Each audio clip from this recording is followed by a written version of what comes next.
All the second stage tanks now pressurized. Astronauts report it feels good.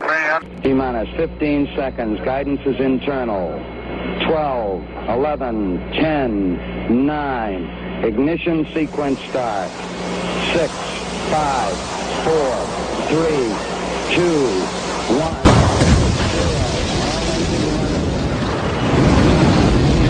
Like a furry torpedo to the jugular. This is Honey Badger Radio. Radio with Buddy. Hello and welcome to HBR Talk 368. UN Women. Oh, the huMANosphere. I'm your host, Hannah Wellen, here with Nonsense Annihilator, Lauren Brooks, and the personification of perceptivity, Mike Stevenson, along with the Doge in charge, Brian Martinez, who is working hard in the background to make sure we can have both a vertical and a horizontal YouTube stream, because YouTube does everything they can to make it hard to do this stuff.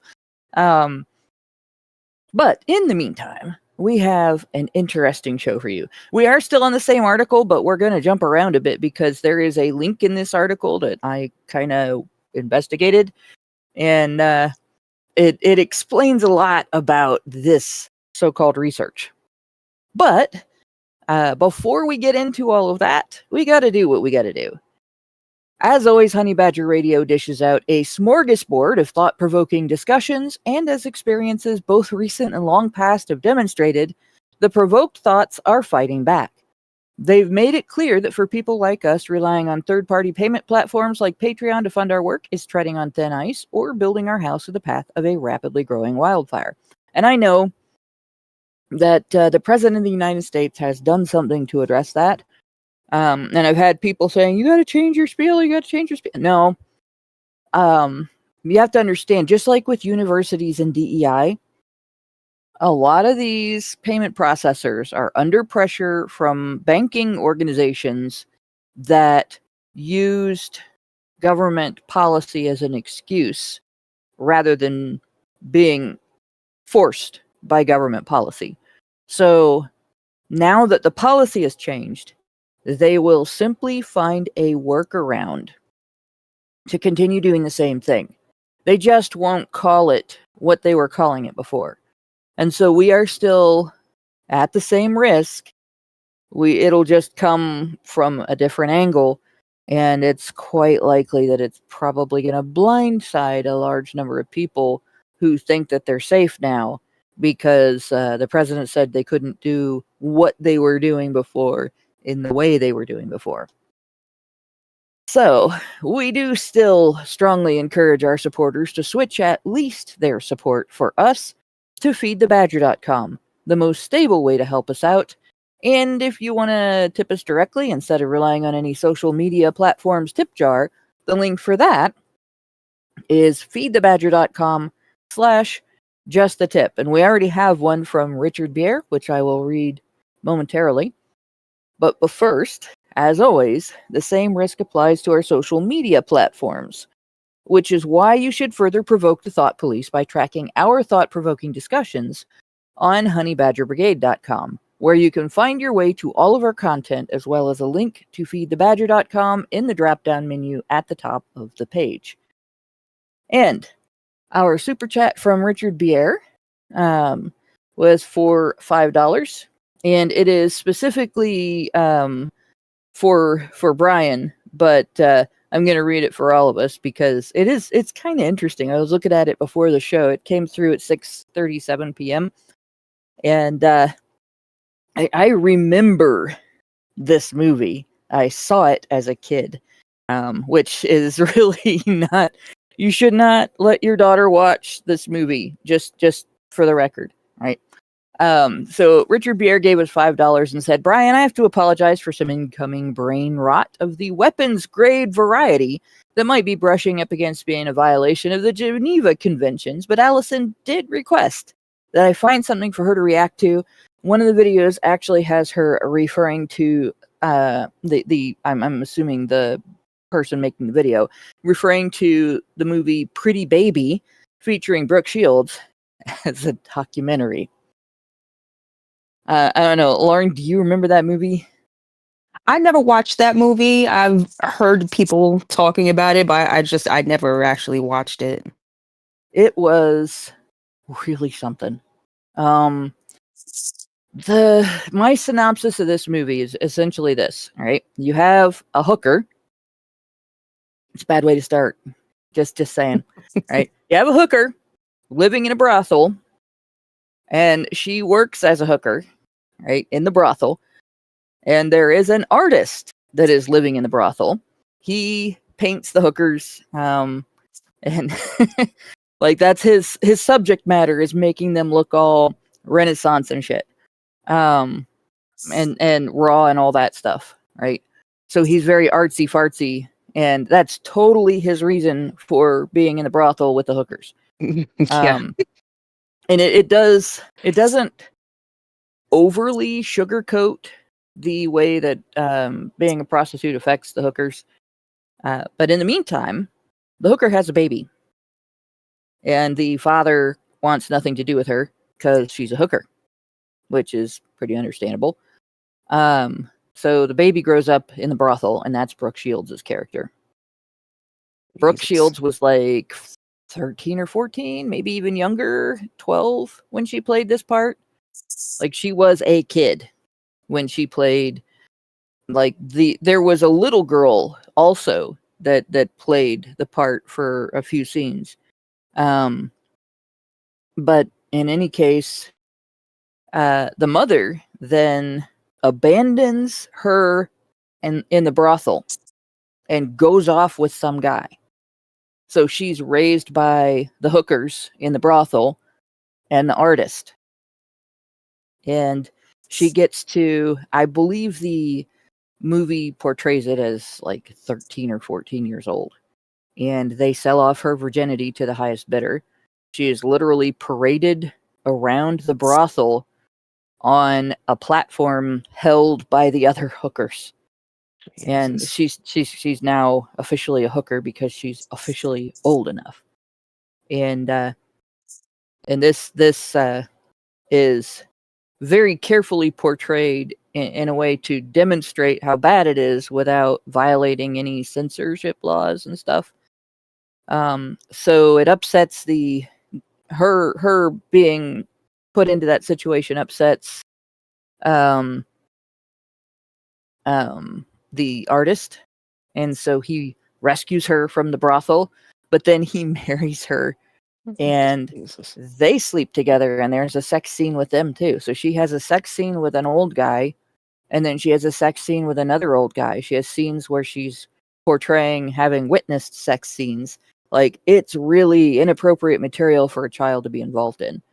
And everybody, talked about it at the time. It was controversial at the time, and there was all this, how dare you, and blah, blah, blah, in regard to criticism of the film.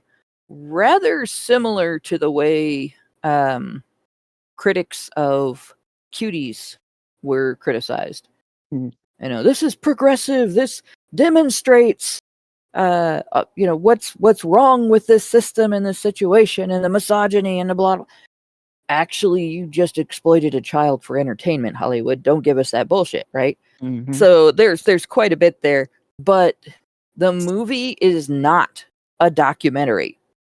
It's still, because it is a movie and it is not it's not raw footage of a real environment with real hookers and real pedos and all that shit, which would be a horrible documentary, but it would probably have a lot of impact.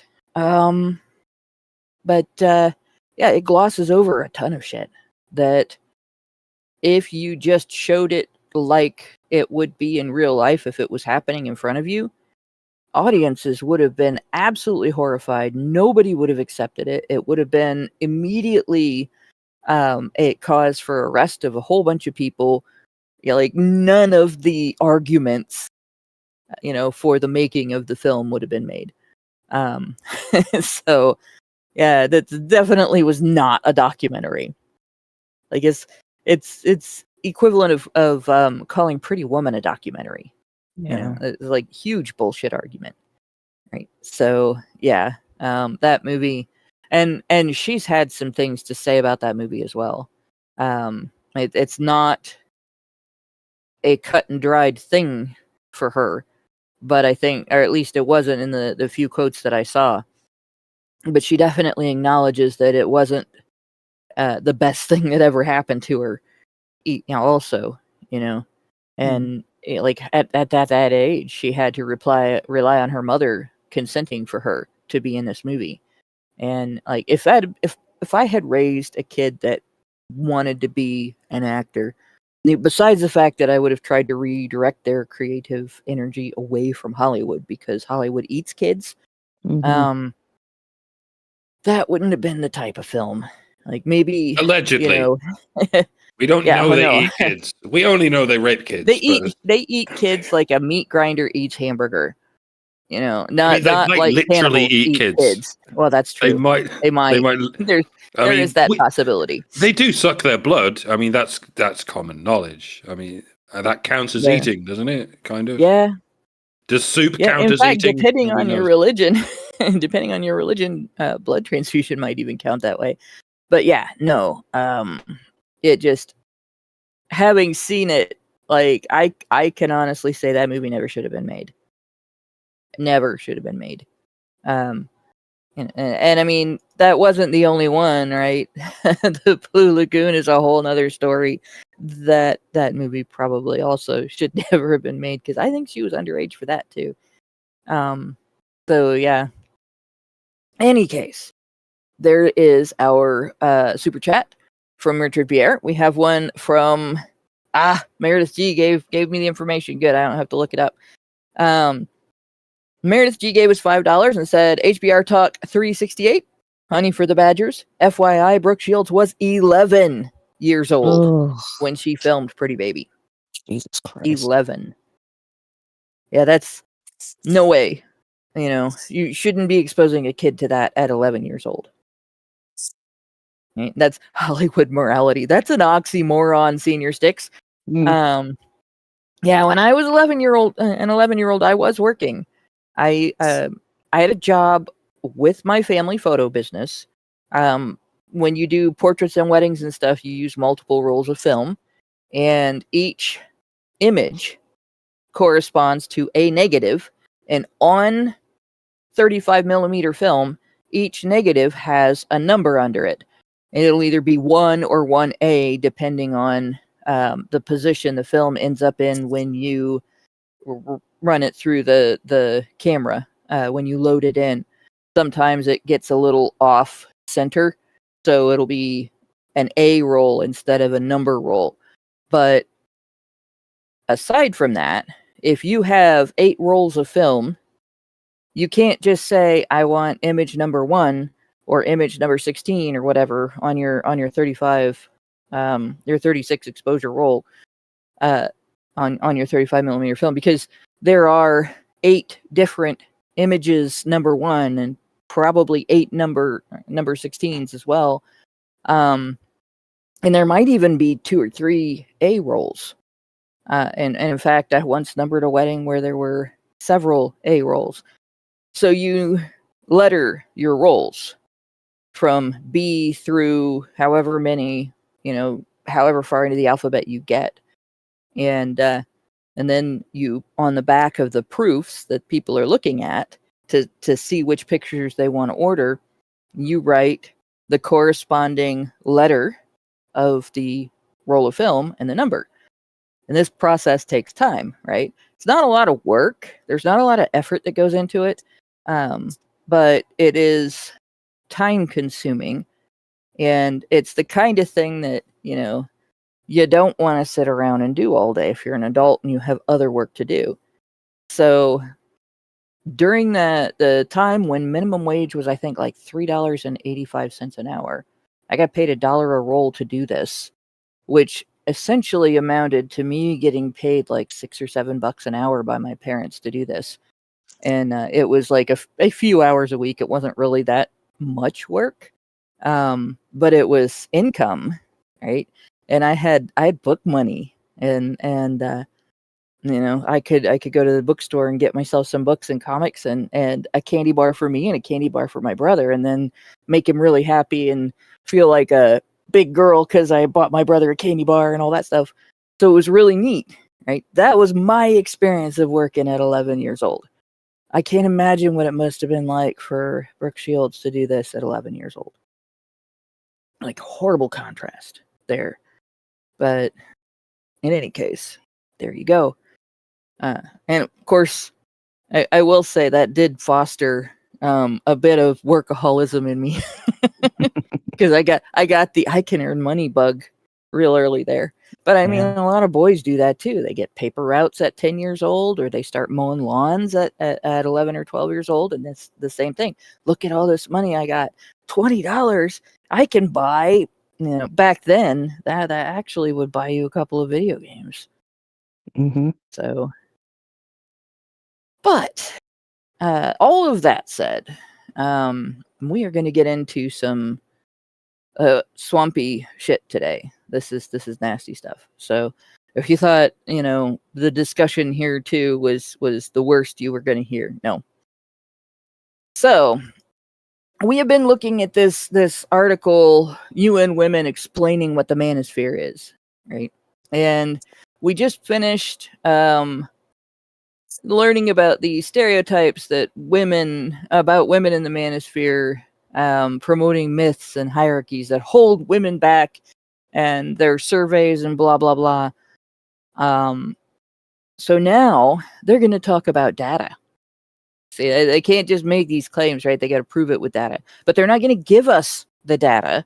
They're just going to tell us where they got the data. So here they tell us that Equimundo found that 40% of adult U.S. men surveyed, and half of younger men say they trust one or more men's rights, anti-feminist, or pro-violence voices from the manosphere.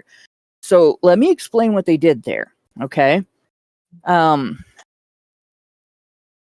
If I were to say to you, feminists and pedophiles do this, or think of that, or 1 in 4 women trusts feminists and pedophiles for their opinions about male sexual experiences. Would you say, now, wait a minute, why are you associating feminists with pedophiles? But that's exactly what they did there. They trust 1 or more, quote, men's rights, comma, anti-feminist, comma, or pro-violence voices. Like, these things are not equal. These things are not the same.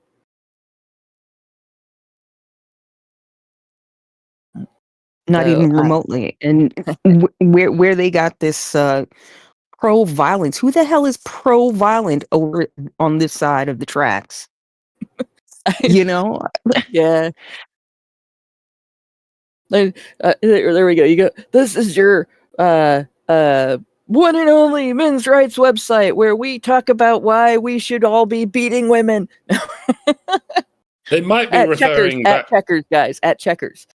They might be referring back to Paul Elam, and the most famous thing he ever did was respond to that Jezebel article, saying if women are willing to be violent to you, you should be willing to be violent to them. And that was that was their go-to smear for a fucking long time. Look at what men's rights activists do. They what Jezebel? No, there is no Jezebel. Don't worry about Jezebel. Jezebel has never said anything. But this men's rights guru told everyone to beat the shit out of violent bitches. He did say violent bitches. Yeah. But they don't. He they did. don't do that. He just told everyone to beat the shit out of women for no particular reason. No, he didn't.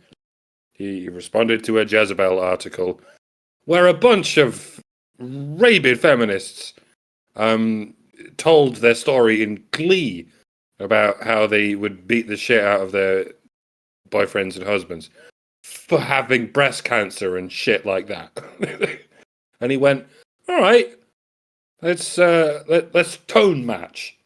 If you're quite willing to beat the shit out of us, what would happen if we were quite willing to beat the shit out of you? You'd all complain, wouldn't you? And they did. They fucking did. And I can't help but think probably what they're talking about. Yeah, that very well might be. And I will say this. They knew what they were doing when they wrote that article, right? The title of the article was literally, "Have you ever beat up a boyfriend?" Because we have. Like, this is just deliberately inflammatory. They didn't write this just because they were confessing to something that they thought, well, it might be interesting to see how many women would also confess along with us to this. How common is this behavior? But no, they wanted to upset people when they wrote this article. The goal was to upset specifically men, talking about men's issues. I missed a super Rumble rant that was more relevant to the previous part of the discussion. Shonamo gave us, or Shonamao gave us $1 and said apparently painted women, in other words, hookers, was a thing during the Impressionist era. That makes sense. So Jezebel was referring to a piece printed in Psychiatry News about how men shouldn't be overlooked as victims of domestic violence. Pointed out, that women do physically assault their spouses. And so then they started talking among themselves. Have we ever done this? And they all gave instances where they had done this, and one of them actually was, like, this is, let me read a little bit of this. It's not on the screen for you, I'm sorry, but here we go. One Jezebel got into it with a dude while they were breaking up, while another went nuts on her guy and began violently shoving him. One of your editors heard her boyfriend flirting on the phone with another girl, so she slapped the phone out of his hands and hit him in the face and neck, partially open-handed, which means she punched him and slapped him, but they couldn't, they had to minimize it. Another editor slapped a guy when he told me he thought he had breast cancer. And then, in parentheses, okay, that one made us laugh really hard. And last, one Jez punched a steady in the face and broke his glasses. He had discovered a sex story she was writing about another dude on her laptop. So he picked it up and threw it. So he did damage to her property, and she hit him. And then they said he was totally asking for it, right? That is the entire article. There wasn't really anything else. They didn't say anything, to condemn, or we shouldn't have done that, or any of that. It was all just this confession moment. And that's what Paul was responding to. Like, imagine if a bunch of guys said that. And so, he wrote this satire where, he essentially said, all right, if women are going to beat up on men, then it's time to hit them back. Right? Well, the reality is, if there was no taboo, no one-way taboo, or if the taboo went both ways, one or the other, and it was enforced equally or not enforced at all, either girls growing up would learn what boys growing up learn, which is violence has consequences, and you don't engage in it if you're not prepared to handle those consequences. And therefore, your best approach to conflict is to try everything else before violence. Like, maybe not have to use violence at all, right? And if the taboo went both ways, you would learn that a consequence of violence is social condemnation and potentially legal condemnation, and therefore you should avoid it as much as humanly possible unless you are defending yourself against someone else's violence. And in both directions, the amount of interpersonal violence between the sexes would be dramatically reduced simply because you would not have one sex that thinks it's okay to use violence when they're angry, and the other sex being told you can't even defend yourself if they do that, right? And we're not going to hold them accountable, so you have no recourse either direction. That is disastrous, and it has been disastrous. And Paul's article talks about that and explains that very clearly. Also very clearly explains that what he says in the Bash a Violent Bitch article is satire. Like, he's not really recommending that guys do that, because you know what the consequences for that are. While women do not necessarily face legal consequences for assaulting and injuring men, men do face legal consequences even for defending themselves against an injurious attack by a woman. So don't take it as advice. Take it as a look at how people react to this article. This is the most reacted to article, by the way, on A Voice for Men. Nothing offends feminists more than the idea that it is not okay for women to beat up on men with impunity. The idea that maybe men might consider that abuse and respond to it as such. And the idea that maybe the public should consider, what if the sexes were reversed? Would you still tolerate this? So basically, nothing is more offensive to feminists than a challenge to their double standard between men and women regarding what type of behavior is okay.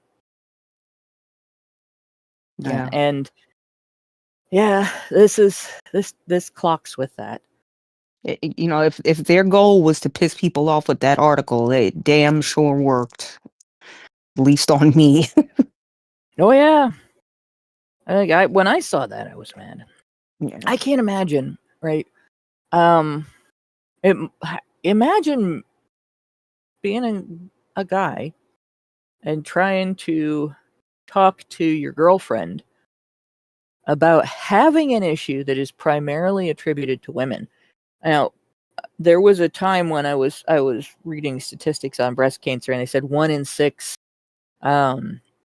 breast cancer patients are men. I don't think the number is quite that prevalent among men, but it does happen to men, and it is more likely to kill a man than a woman because it's more likely to go undetected, because people don't think men can get breast cancer.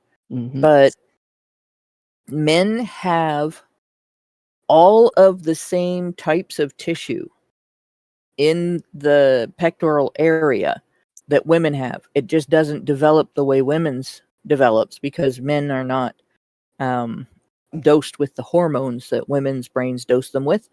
And men do not develop a need to nurse a baby. So you don't get tits unless you smoke a lot of pot and get fat. But you don't develop usable mammary glands unless something unusual is happening to you. And so people just assume that the ways that breast cancer develops in female breasts are never going to happen to male breast tissue. But you still have cells within that breast tissue that die off and get carried out and or reabsorbed, and then new cells are created. And the way cancer happens is that a bad copy is made when your cells are reproducing. And that can happen regardless of whether you are capable of nursing a baby or not. That can happen with that tissue at any point in your life during any repair or replacement of old cells. And your whole body does that. There's not an area in your body where you just can't get cancer.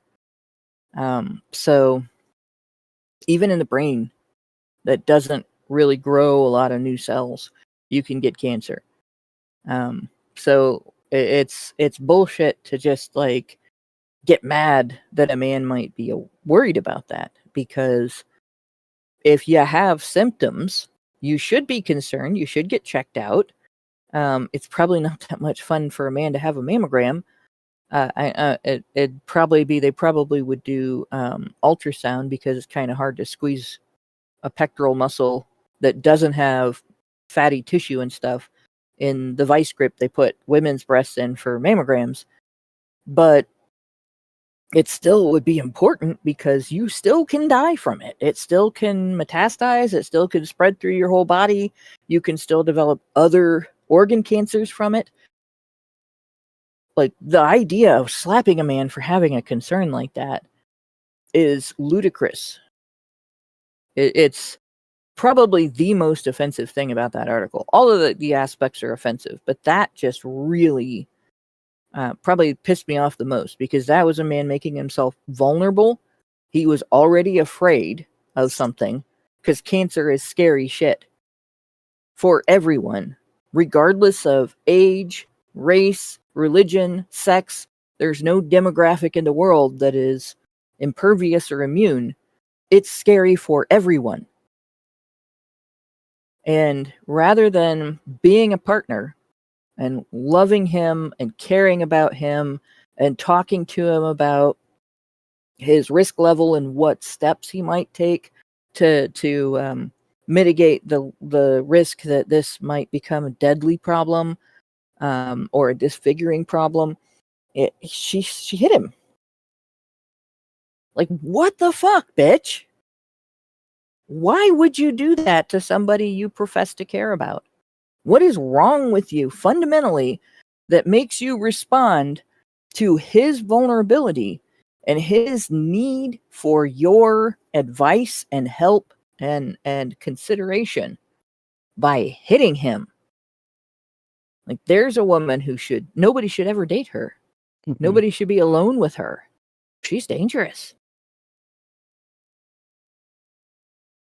Gotta say. Like, I can't imagine doing that. If someone close to me, male or female, expressed that to me, I think this might be happening. Like, my first response would be, we can get through this together. Let's start talking about what we can do to protect you. We're going to make this as okay as we possibly can. Like, anything but violence. The polar opposite: comfort, care, assurance, assistance, but not violence. Mm-hmm. Right. So if that's the pro-violence voice from the manosphere, like I said, that's an expression of entitlement among women to abuse men with impunity.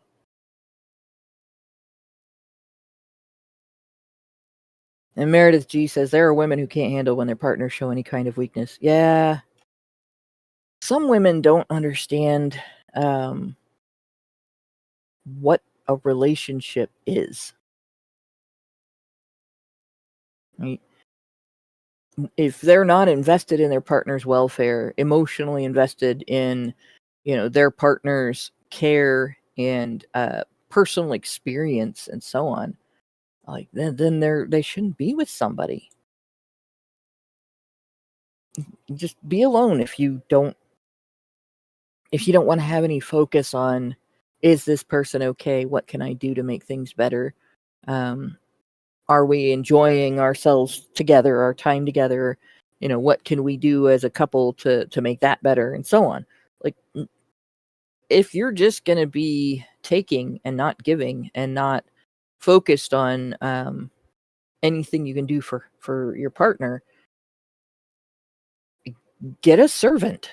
Pay the servant to give to you whatever it is that you're after, and be honest that your relationship is transactional.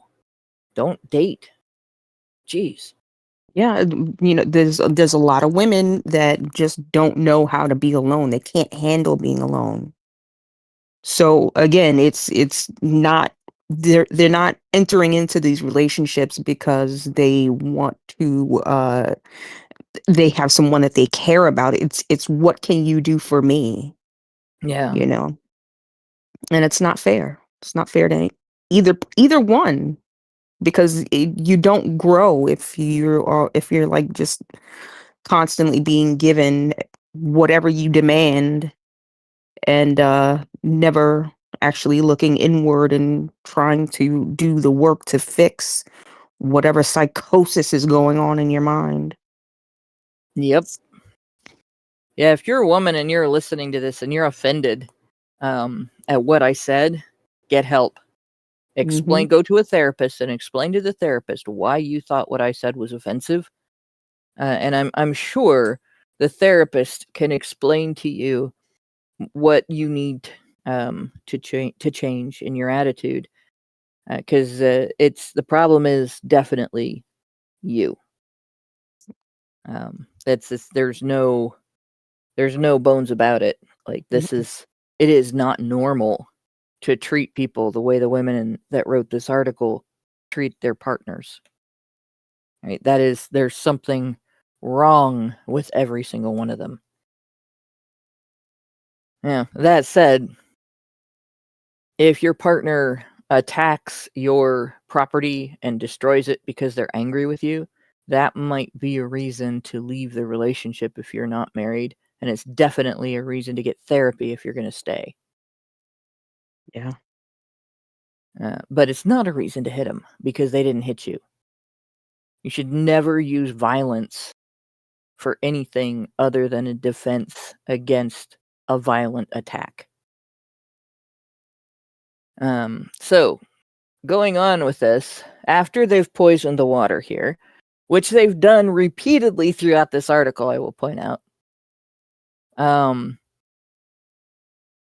sense of safety in digital spaces. So, I gotta, like, we get one sentence in, right? I've been online since before the World Wide Web existed. Right? I have read all manner of fucked up shit. Because I've been online since before the World Wide Web existed. And I've also, once images began getting uploaded to the web, I've had the unfortunate experience of running across fucked up shit I never intended to see. And I will tell you that there is stuff that you can see on the internet that is emotionally disturbing and will cause a trauma response. There's nothing wrong with admitting that. I had an argument, for instance, with a pedophile where I proved to that individual that their claim that their proclivity is not asexuality but a predatory attitude resulted in them getting very angry, and they sent me an image, and I still have nightmares about that image. That was, I want to throw up thinking about it. So I contacted the FBI and I reported it to, at the time it was on Twitter, I reported it to Twitter. Twitter suspended me for a week for What? harassing the individual by reporting the comment. Oh my God. That sounds about right. When you are mistreated in that manner, right, you are trying to do the right thing and you are wrongly accused of abuse for highlighting abuse. It's not traumatic, but there's a level of frustration and a sense of being wronged that goes with that. Very upsetting as well. So I still have a guttural reaction, gut reaction to that, a visceral reaction to that. I can tell you, I painted the walls blue with language when that happened, and I alerted the FBI that the Trust and Safety Commission at X was supporting the individual who sent me the image by suspending people who reported that.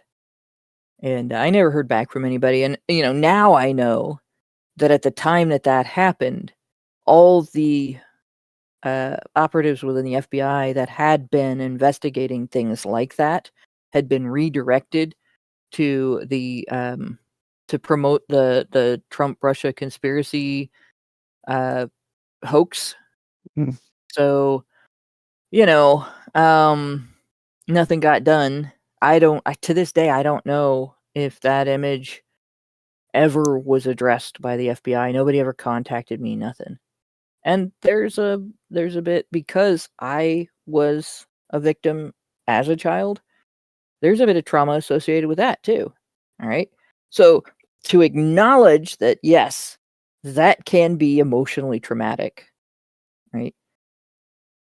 That compared to experiencing actual violence is like comparing, having somebody tell you a car accident happened or describe the scene of a car accident or seeing a picture of a car accident to the physical damage that having 2,000 pounds of metal and glass slam into the door that you're leaning on in a vehicle at 55 miles an hour. There is a huge difference. Right? One of those things is I can get up and walk away from the computer. My legs aren't broken. I'm upset. I can go talk to somebody. I did actually go talk to somebody about that because it was very upsetting. And there's a lot of processing that I went through over not being able to do anything to protect those children and to help those children. That's a really helpless sense to realize that somebody is suffering like that and scared, and there's nothing you can do. Mm. Like, you've done everything you can, and it's in somebody else's hands, and you have no further power to stop what's happening to them, or you don't even know if it's happening now, or if it happened 10 years ago and this image is 10 years old. Right? So it's not the same to experience that trauma. And it doesn't have the same permanent lasting effect. Yes, that image will never go away. Yes, thinking about it makes me sick. No, I haven't had the same kind of damage from that as I had from being molested. And I wouldn't in a million years equate the damage that I experienced from that to what those kids experienced from actually having it done to them and having it photographed, and then knowing that picture was out there for the rest of their lives if they are still alive. So this idea of safety in digital spaces, all right, there should be expectations of how people will behave toward each other anywhere and everywhere. And there will always be people who will violate those expectations, and we should always be aware of that.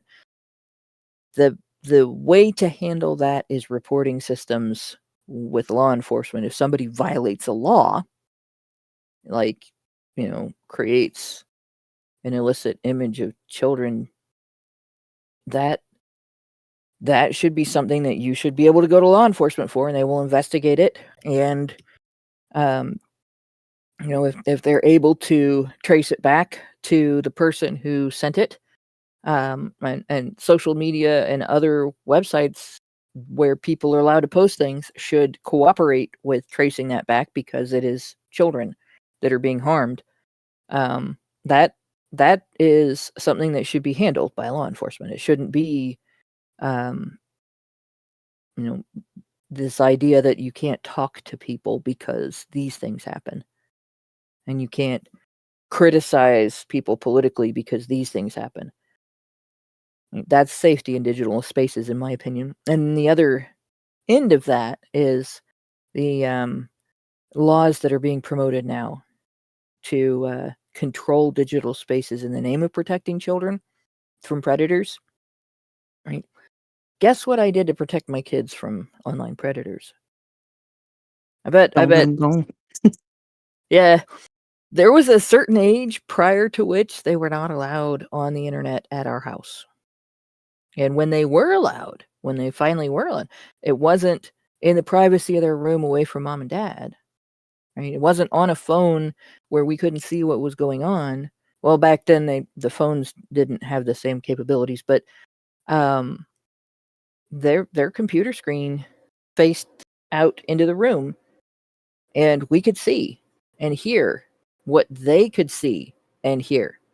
And so if somebody started pulling any shit, we would know. If they started going where they shouldn't go on the internet, we would know. Mm-hmm. And the point of that was to protect the child. Right? That is what parents are supposed to do. There isn't anybody else who can do that for your child. There's not a program. There's not a government agency. There's not moderation. None of that can achieve that level of protection. And if you're an adult, you should be able to do that for yourself. But in any case, just that's my speech on that. Like, I'm so tired of people acting like the protection for your safety and your experiences and your children in a setting that is accessed from your living room or your office, your phone, your devices, your property, should be somebody else's responsibility. It's not. So they said, he for she found that the majority of men, 69%, and women, 72%, are concerned about sexist rhetoric they see on social media. That's it. Sexist rhetoric. Safety in online spaces. No, it's not about avoiding CP. It's not about avoiding gore. I've seen my fair share of gore, especially back in the day when Google searches and stuff like that, or before Google, when it was, Yahoo and Lycos and all the other sites, didn't block websites that just put up 10,000 keywords to direct you to their site full of pictures of motorcycle accidents where somebody got beheaded. Rotten.com. So yeah. You look up a recipe for how to make zucchini bread using a giant zucchini instead of a bunch of little zucchini, and you discover that you're watching somebody drop their toenail clippings onto another person's genitalia while they do unspeakable things. Like, what does this have to do with zucchini? Like, yeah, that was not fun. And what does this have to do with online misogyny? Yeah. If the majority of men, 69%, giggity, and the majority of women, 72%, are concerned with sexist rhetoric they see on social media, does that not mean that men and women are both concerned with sexist rhetoric against them? Or is this article just depending on the common notion that sexism, according to the dictionary, means misogyny? Because the dictionary does say sexism is defined as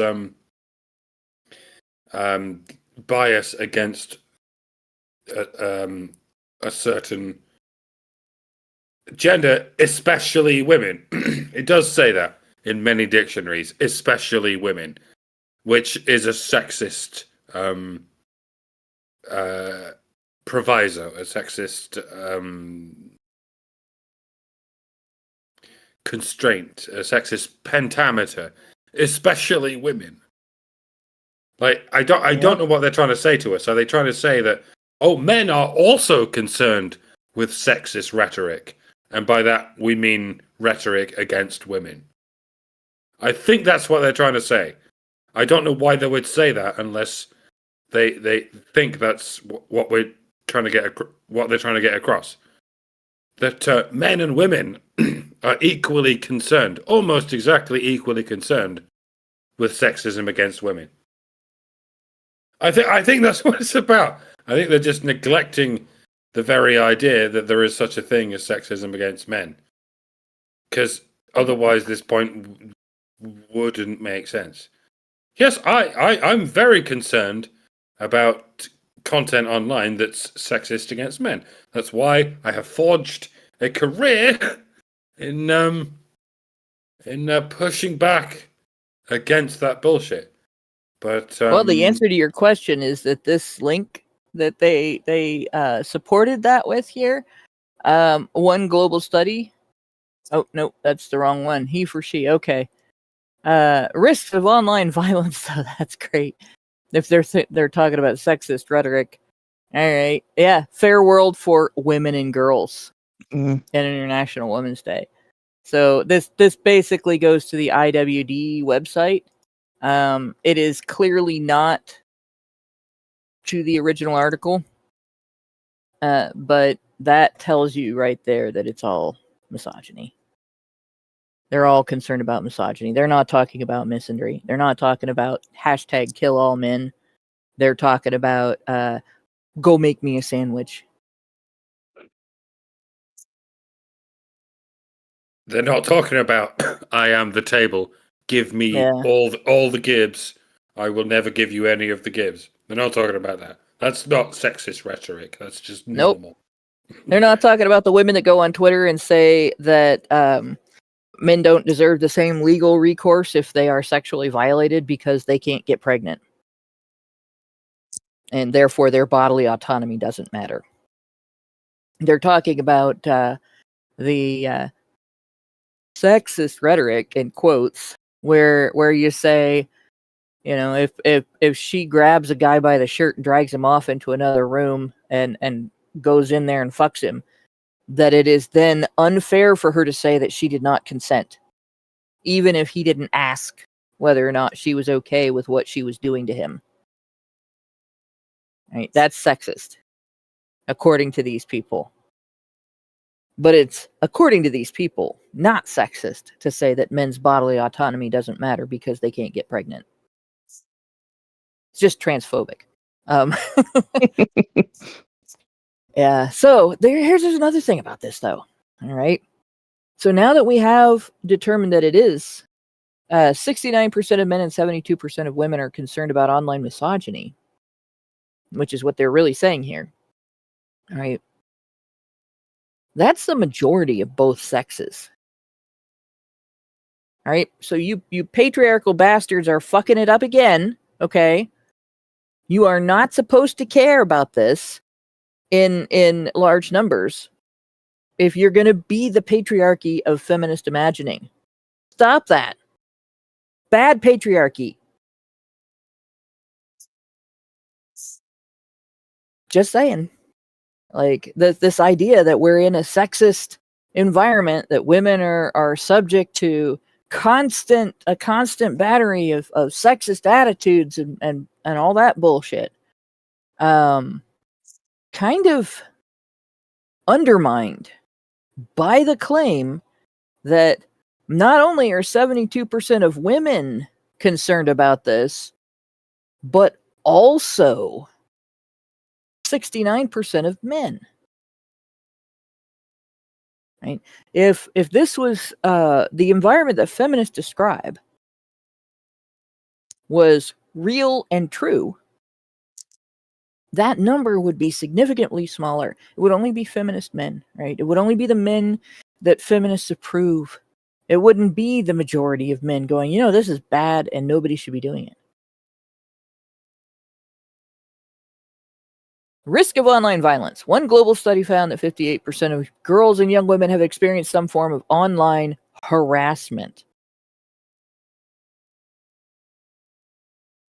Mostly from women. It's mostly from women, isn't it? Mostly from women. They're not going to divulge that information, but it is mostly from women. There have been 3 men that I've experienced this from, and they were all feminists. They were all male feminists.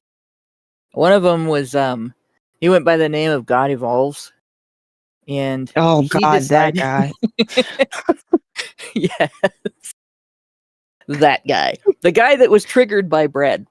Yes. So the short version with with God Evolves is he decided that people should not be allowed to oppose feminist rhetoric in any way on social media. So anybody that was arguing back against feminists, who were arguing that law and policy should be gendered to discriminate against male victims of violent female crimes, female perpetrated crimes, and to discriminate against the due process, or violate the due process rights of accused men, while protecting the due process rights of accused women. Like, if you're objecting to that, if you're objecting to family law being gendered in a way that discriminates against fathers in custody court and so on, like, that guy was going to take you down. And he had a hit list of people that he was going to take down by provoking them into saying reportable things, and then reporting the things that were reportable, and eliminating their accounts.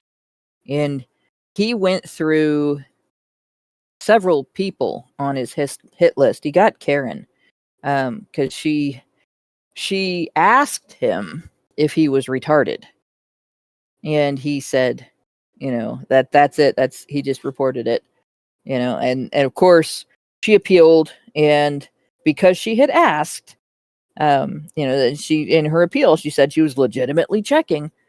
Like, she wasn't going to argue with this guy if he couldn't handle the conversation. They accepted her appeal and restored her account, right? So this occurs, and as soon as her account was restored, she posted, a picture showing that they found that she had done nothing wrong, and in a retweet of the original comment. And so he reported that and got her suspended again. The way that Twitter worked was, if you report somebody, initially the algorithm would go through your tweet, and if it finds a hurty word in there, your account gets suspended, and you have to either go through the appeals process or delete the tweet. So this happened repeatedly, and eventually they suspended her account because they didn't want to deal with him anymore. And she wouldn't stop crowing about the fact that they were unsuspending her, and she won each appeal. And so I think that they didn't actually deem her abusive. They just got tired of dealing with his reporting, and instead of banning him for repeatedly false reporting her, they banned her for repeatedly pointing out what he was doing. But he went after me next, and he actually, there are archives of him saying that I was next. He was going to get me next, and so he started being as provocative as humanly possible, and I started lampooning him. And I don't do the getting offended and responding angrily, or being shocked and asking, "Are you stupid?" Or are you retarded, or in any other way of saying, "Are you incapable of handling this conversation?" Unless I genuinely suspect, somebody, like, I've tested a few people to see if maybe I'm arguing with someone who is not equipped to argue with me. And I've had a couple of conversations that have ended because the individual failed that test. And I was pretty sure I was arguing with somebody who was, it was abusive of me to continue the argument. And so there were times when I've asked that, but not as bluntly as Karen did. And I knew this guy was being disingenuous because I had seen him say that, like, he tagged me in his "I'm going to get this person next" tweet. I guess I was supposed to be intimidated by that. But, I mean, that's not how I grew up. Someone says they're coming for you, them's fighting words, right? So I started, engaging with him even more. And among other things, he went through my account. Like, he went as far back in my account as he could. And I had a tweet that I posted where I was in Walmart and I took a picture of some rolls that they're kind of football shaped, and they have like a little crease in the middle where they cut the bread so that it spreads a little bit, and it kind of looks like lips, so it also kind of looks like pussy lips. And they had some that were plain and some that were honey glazed, and they're very delicious bread, right? But the honey glazed ones withered and shrank a little bit, and the non-honey glazed ones didn't. So they looked wet. The honey glazed ones looked wet.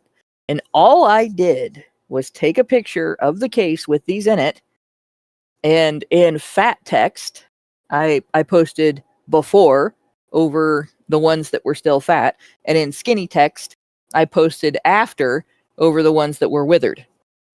I said absolutely nothing sexual there, just before and after. Didn't say before and after what? Didn't actually say anything about them being like any body part, nothing. This guy freaked the fuck out over that post.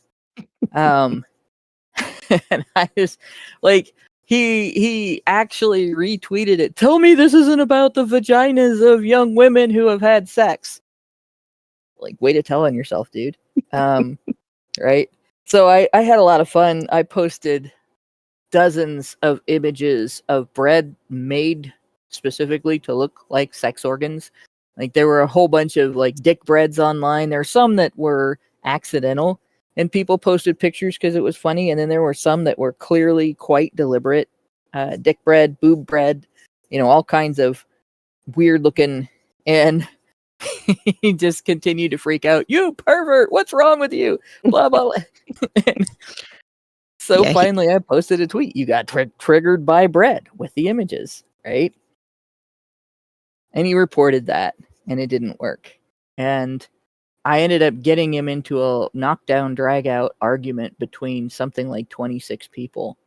And he started being openly aggressive toward everybody in the thread and said a bunch of racist shit to one of my black followers. So the next day he was gone. Yeah, he picked a fight with the wrong people. That's for sure. Yeah. Try it again in Twitter 2.0, my dude. See what happens. Try it again in Elon Musk's Twitter. You might fare better. We'll see what happens. He said something so bad to somebody that during the, when everybody got amnesty and their accounts got restored, his didn't. I don't know what he said. I do know a couple of individuals sent me the things that they got back from X, that X had suspended him for what he said to them, and it wasn't just one person, it was like 8 people. There's no way he's not still there. These are people who have no qualms with creating multiple accounts. Yeah. For the sake of he did. Oh, he had of trying to get under people's skin, and if they can get through Twitter 1.0, they can get through Twitter 2.0. He's probably in your mentions right now. If it's even a human being, it's very possible that it was just a bot. There's lots of bots. I had a follower who doxed him. I know who he was. This guy was a school teacher, by the way. But a school teacher and a tattoo artist. Very strange combination. But he had more than a dozen accounts. They have all been suspended. And I believe he cannot make a new account because he's IP banned at this point. So, because I haven't heard back from it. We know what he sounds like and how he talks and stuff like that. So, essentially, like, this guy he's gone. But that's one, right?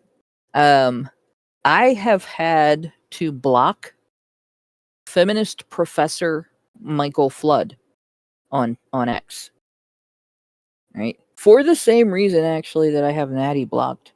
I like to be able to have conversations with a variety of people on a variety of topics and not have one person following my account all over the site, inserting one specific topic into every conversation, whether it belongs there or not, and insisting on making the conversation about that and flooding, my notifications so that I can't keep track of anything anybody else is saying. So yeah, this is where I must recommend muting. yeah. I've been on Twitter. Only problem is I've been on Twitter for about 16 years and I've never blocked anyone because when it works out so much better when you mute people. They don't know they're muted, so they keep talking, so they cannot waste your time. But you can mute, waste it allows their time. that person to still redirect the conversation because they can reply to you, and then other people in the conversation reply to them, and the conversation still becomes about the thing that they're insisting on. So I have those two accounts blocked for that reason, and then I have a couple of people blocked because they were using following me as a means of finding things to report, and I was constantly having to appeal comments that were not violations. So, and I do block I don't know what to call them, crypto bots, because they're very prolific. But I hate crypto bots. I don't hate crypto bros, but I do hate crypto bots. But in any case, like, there's all kinds of tools like that, right? There are websites I don't go to because they're just shit. Like shitholes of ridiculous.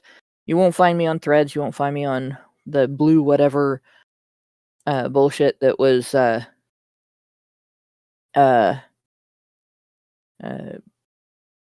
the alternative to Twitter. Mr. Blue Sky, like please tell us why. Blue Sky, yeah. Whatever it is, right? Blue hair, Twitter. You won't find me there.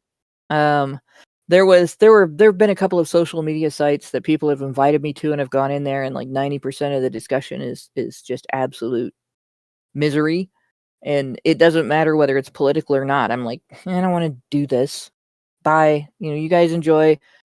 But this I can get involved with because I have the tools to have the conversations I want and not have the conversations that I think are a waste of time. Right? And it takes a lot for me to decide something's a waste of time. So this idea of online violence, like, you can't avoid that for the most part. And yeah, you're going to run into stuff. Like, it still, once in a blue moon, I will run into accidental gore. Even with the highly curated internet that exists today, right? And you don't really want to see gore. So, I learned not to go back to that place again, or not to click on that link again, or whatever. But there is no such thing as online violence. I wouldn't even consider it online violence that individual sent me that horrible picture.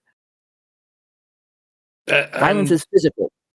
If there is such a thing as online violence, then you must also concede that there's such a thing as broadcast violence. Now, first ask, what is online violence? Well, it's when people say things about a particular demographic that is detrimental in some way. All right, well, then there is such a thing as broadcast violence. What should be done about people who are not just putting shit on YouTube or social media that can be found if you click on it?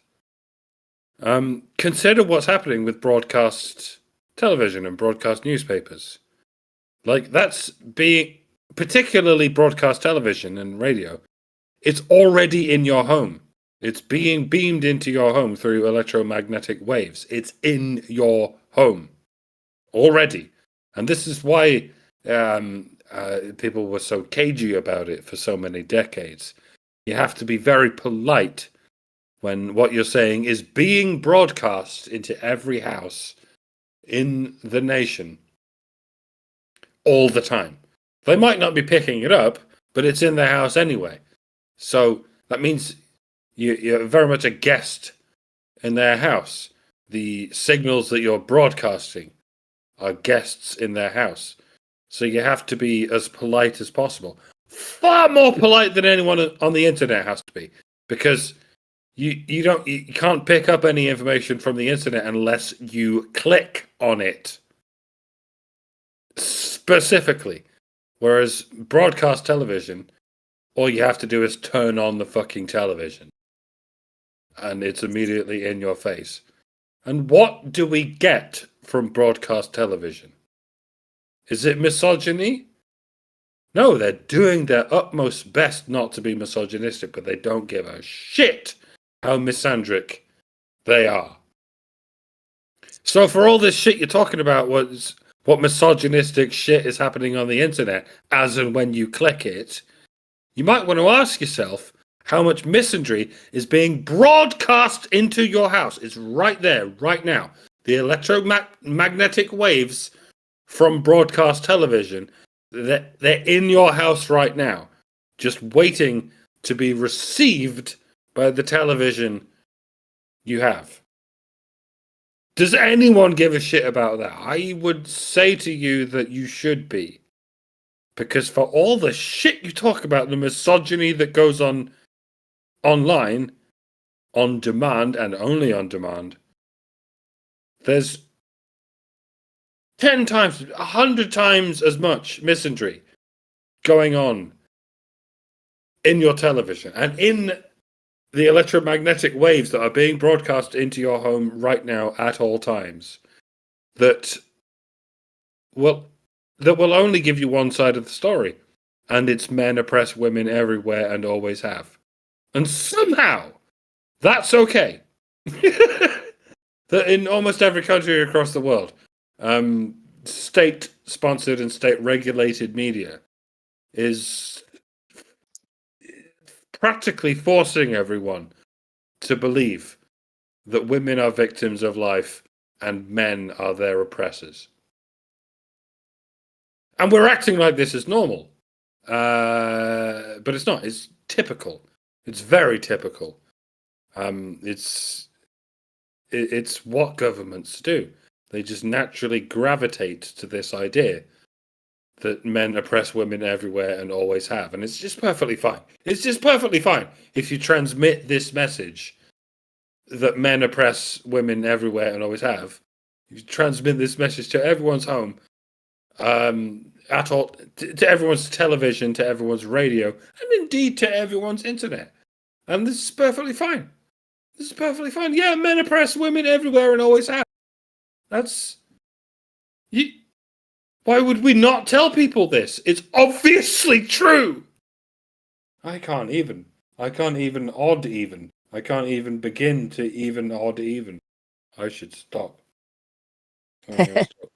Well, you do have a point, though. Feminists describe it as online harassment. If a woman posts some misandric bullshit online, such as the claim that I addressed recently that men are dangerous because X% of convicted rapists are men, right? And of course, I went through and used Grok as a calculator to figure out what percentage of the general population in the United States is represented by criminal convictions for rape, or even the broader incidents that feminists attribute in their statistics on unreported rape, right? Even if you take that into consideration, what percent of the general adult male population is represented by those statistics? And it's less than 1%, right? So more than 99% do not behave that way. So if more than 99% of a group does not behave a certain way, should you assess your risk level within that group based on the less than 1% that does? Or should you attribute to the group at large the characteristic of not behaving that way? And it's disingenuous to suggest that you can't be safe with anyone from that group if a tiny percentage behaves that way, because they're obviously not just outliers when we're talking about human behavior. If only a fraction of a percent of a group behaves a certain way, that behavior is abnormal. And so the individuals who engage in that behavior are abnormal. And therefore, you should be able to sort out who is the threat and who is not most of the time. And that indicates that actually the threat level within the main population then would be extremely low. But this feminist was deeply offended by finding out that she didn't have to fear, guys who were not guilty of the crime, and couldn't demonize them because of that. And that would be considered harassment under the standards of feminist academia. But it is not considered harassment under the standards of feminist academia to respond to a male victim of sexual assault who is talking about his experience and how it affected him and what he would need as a victim of a crime to help him get back on his feet, and what recourse he feels he should be able to expect against his perpetrator, by pointing out that according to conviction statistics, the majority of perpetrators of this particular crime are men. It's irrelevant to the discussion. It doesn't matter. Because in the instance we are talking about, the victim who is talking about his experience, who is talking about his needs as a victim and his interests as a victim of a crime, and what would be fair to do to his perpetrator, right? It doesn't matter to any of those details. It doesn't affect any of those details to talk about cases that are unrelated to his, that are not his case. Right? So they go on with the risk of radicalization, and here's where we're going to go through a little bit of a rabbit hole. Some of the men and boys who enter manosphere forums feel alienated by mainstream society. You think? Might it be because you're telling them online that it's not the same crime when a woman does it because a man can't get pregnant, or that it doesn't matter if she stabs him because he's bigger and stronger and he can take it, or that a father whose heart is broken because the mother is keeping him from seeing his children is just being abusive and interfering with her parental rights. Right? Maybe they're alienated because you're alienating them. But no, how dare they feel that way? And of course, that doesn't alienate them. How dare you have self-interest and emotions related to it as a human being? So even if relatively few users, they say, travel down rabbit holes to more extremist content, extreme due process rights, research from the Institute for Strategic Dialogue suggests the pathway is there. So now, when I saw that, I thought, that's an interesting name. What the fuck is the Institute for Strategic Dialogue? Right? Obviously, institute, we know that means an organization that considers itself to be somewhat academic, right? And strategic clearly means using logic and reason to promote a victory against something that you consider to undermine your goals and doing the thing that you're doing. Strategic is a battle term. It is your pathway to overriding your opponent or running your opponent over, to defeating your opponent. Right? It's not neutral. And of course, dialogue is supposed to be this two-way, back and forth sharing of information and opinions and analysis and criticisms and, all the variety of different ways that we discuss a subject in order to come to a shared conclusion or a shared understanding that we aren't going to come to the same conclusion. I mean, so we have these two. Strategic dialogue is basically like saying negotiation battle. Mm-hmm. Right? It's just a bit of an oxymoron in some ways. And the only way to make it not an oxymoron is if you expect to be using that back and forth as a means to manipulate people.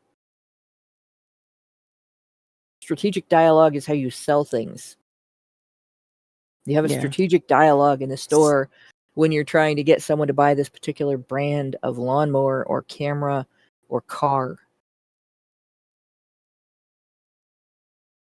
So let's take a look at this institute. Let's see, we're going to get rid of a couple of things here. Close that. And we're going to close that. And I looked them up. And so the Institute for Strategic Dialogue, they have this list here in their menu. So I thought, okay, well, I look at their About page, right?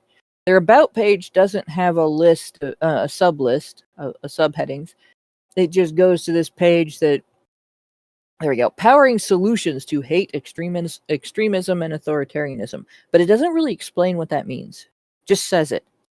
And there's this, so there's a thing there. I never clicked on that.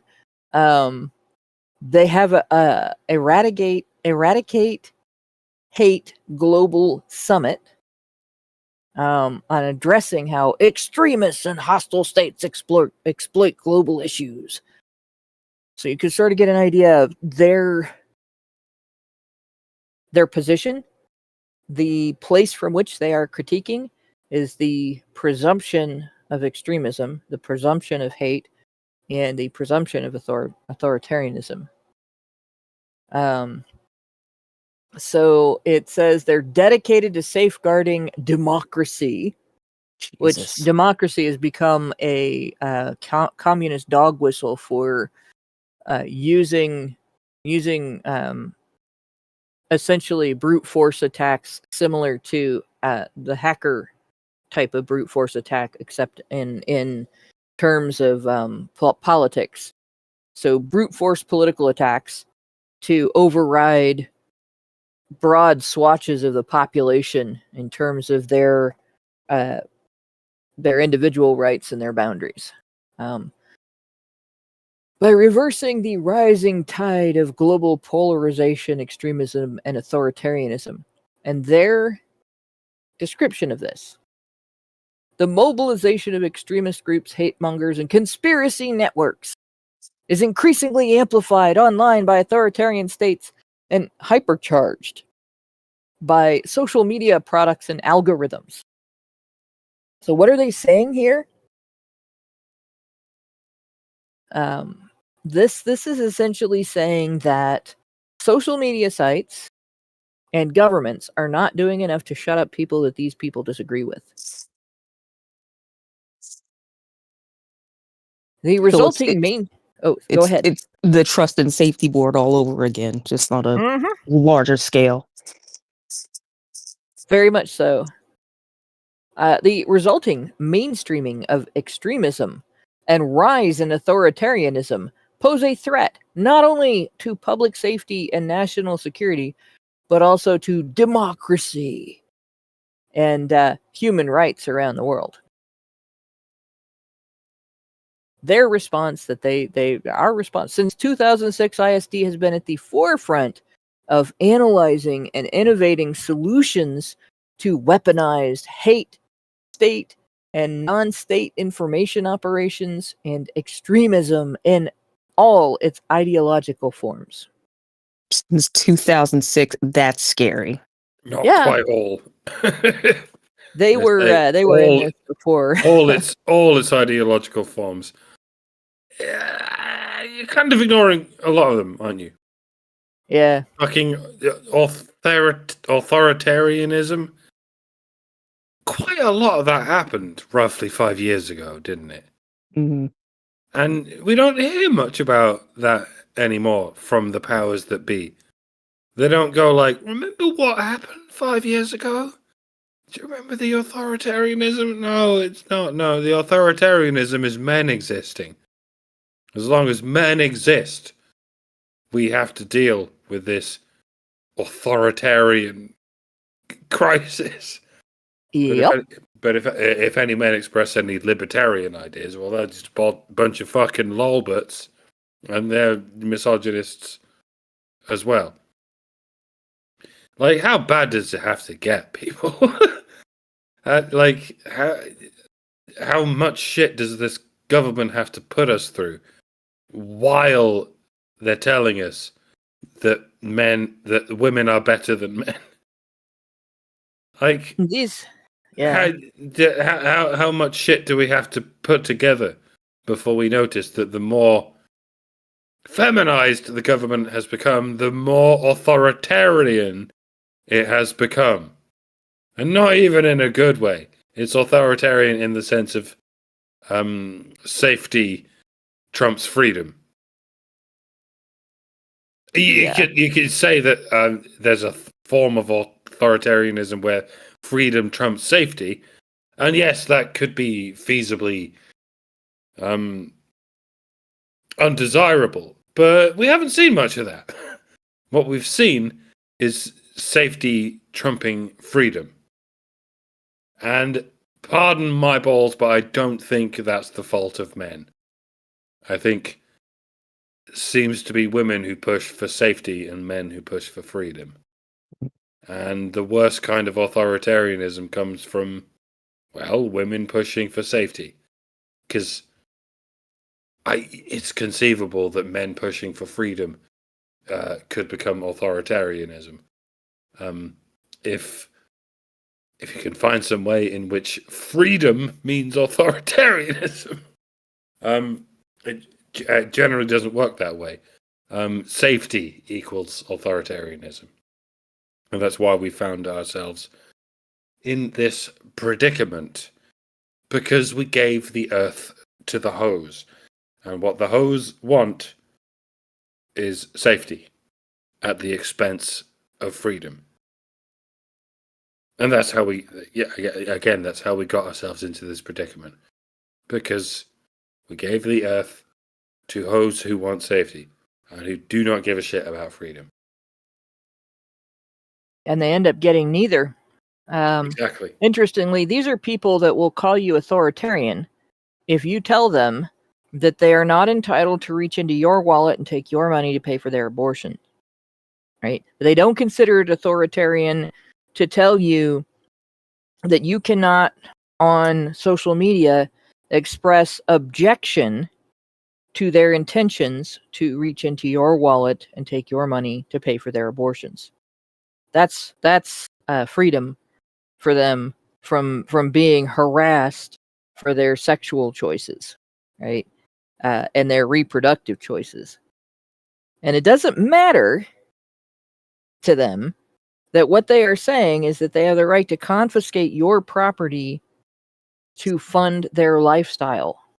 But you don't have a right to object, because they will use the issue of what specific lifestyle choice they are supporting and the claim of freedom to engage in that lifestyle choice as their vehicle for overriding your right to free speech. And that's happened all over social media. In fact, it has happened to the degree that if you happen to express your objection in the wrong physical location in the world, no, I don't think you should be able to reach through the government into my wallet and take my money that I worked for to pay for your abortion. oh, look, there's a clinic over there. Hey, why am I being arrested? Right? That is an attack on your freedom of speech, your right to subject their claim of a right to your personal property, your money, to criticism. You have a right to subject that to criticism because it is a political advocacy. It is a form of political claim. The claim of a right to get into your earnings to pay for their lifestyle choices is a political claim. It uses government force to do that.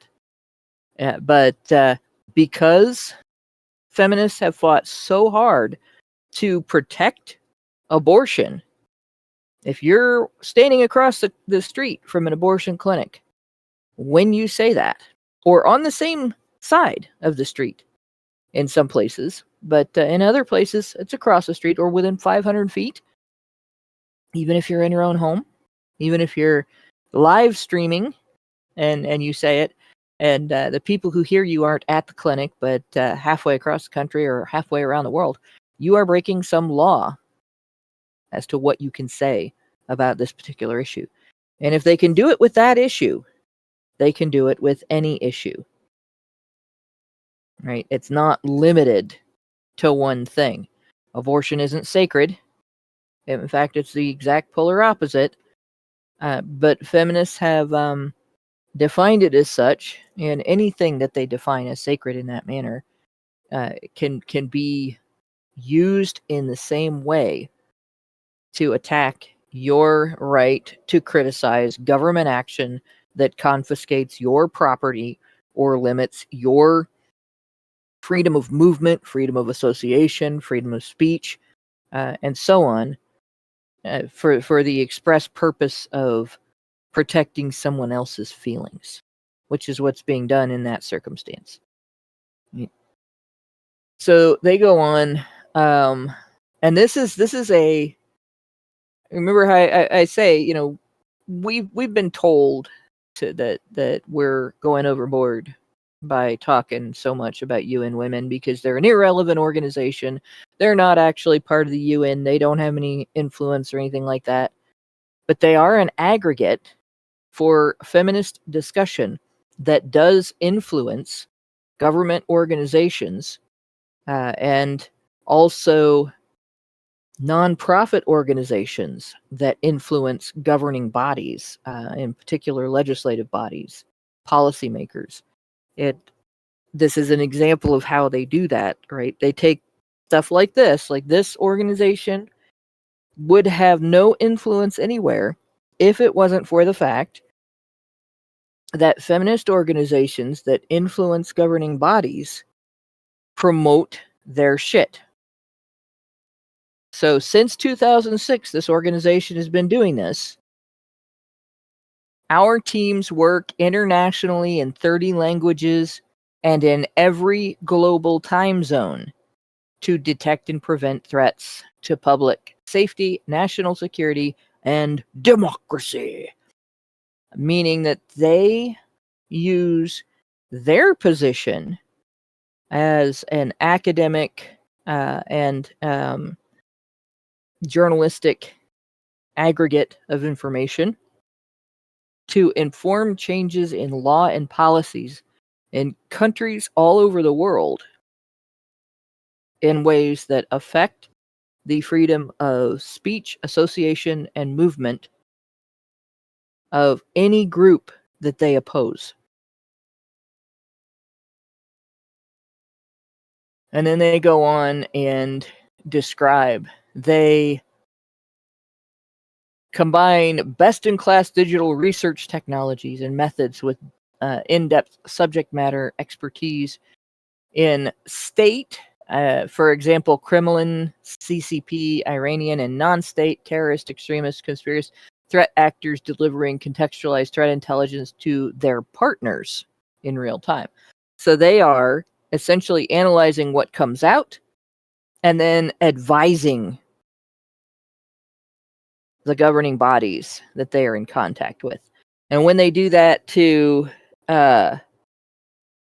various states, like they might look at what's coming out of Russia, they might look at what's coming out of China, they might look at what's coming out of Iran, then they advise the advisors that then tell various senators or congressmen, members of parliament, administrators like prime ministers, presidents, and so on. Here is what these people are doing. Here is why we think it's dangerous. Here is what policy changes we think that you should use to address them. And we know from experience with previous administrations that these administrators and legislators are listening to groups like this group and other groups like them. This, they say, includes threat detection, monitoring, incident response, trend analysis. So trend analysis is what they're doing with us, where they're generalizing and combining things together that are not related and not necessarily associated with each other, that don't have any control over each other and don't necessarily have any influence on each other, in order to demonize fathers' rights activists and demonize due process rights activists, demonize the idea of equal treatment under laws against partner violence and intimate partner between intimate partners, or laws against sexual violence. They're essentially poisoning the water on a grand scale, right? Law enforcement, public officials, election agencies. So these guys are professional engagers in election interference. Business and state and local government. Businesses. So you want to get a job with, say, Microsoft. Right? You guarantee that your workplace has been influenced by this group.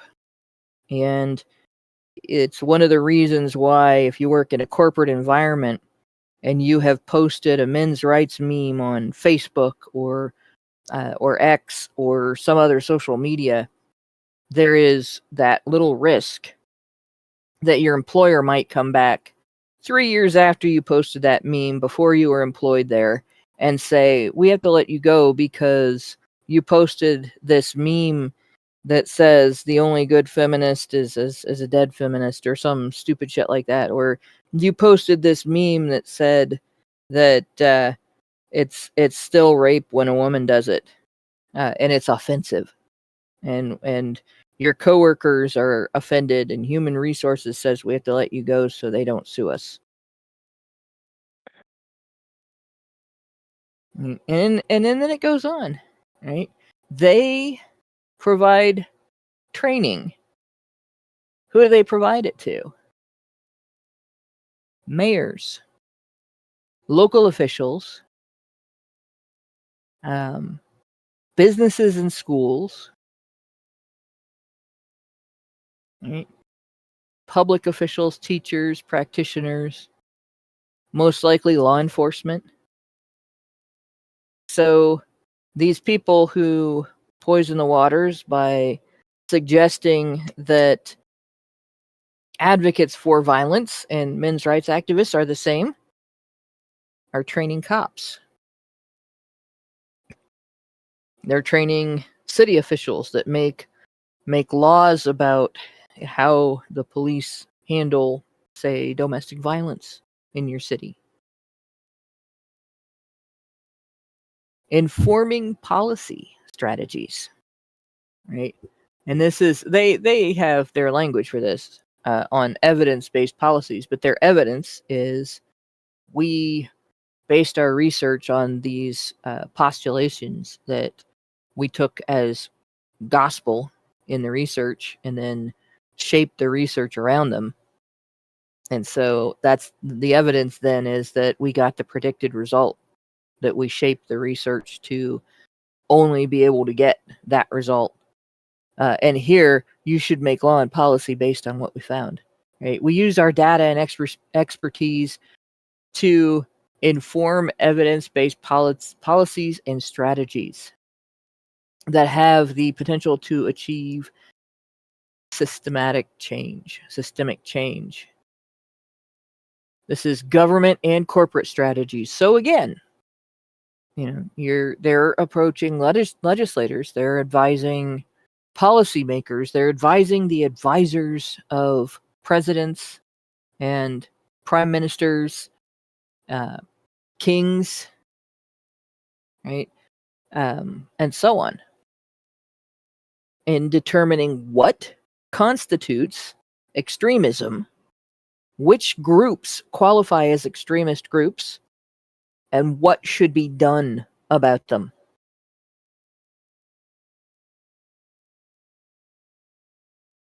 So out of the entire world population of billions of people, there are 150 researchers doing this.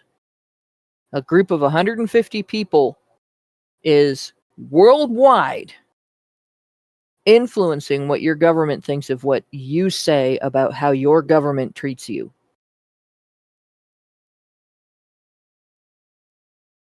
And they have offices in London, Berlin, Amman, Washington, D.C., regional strong networks, or strong cities network hubs, in East and Southeast, or Southern Africa, Southeast Asia, North Africa, the Middle East, and the Western Balkans. There isn't anywhere that is immune to this. Right? So that's who these people are. So what we do, right? I look at this. How do we work? Oh, wait. Can't find that out. There's no, as you'll notice here, when I go over here, we have an arrow cursor. I hope you can see this. When I go over here, we have the no sign. You don't get to know that. Don't get to know what issues, featured programs, or organizations are involved. That's a secret, guys. Classified.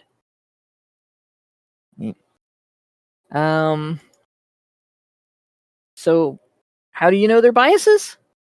Like, obviously, if you can't find out all of that, you can go look at their media. This is ISD in the media.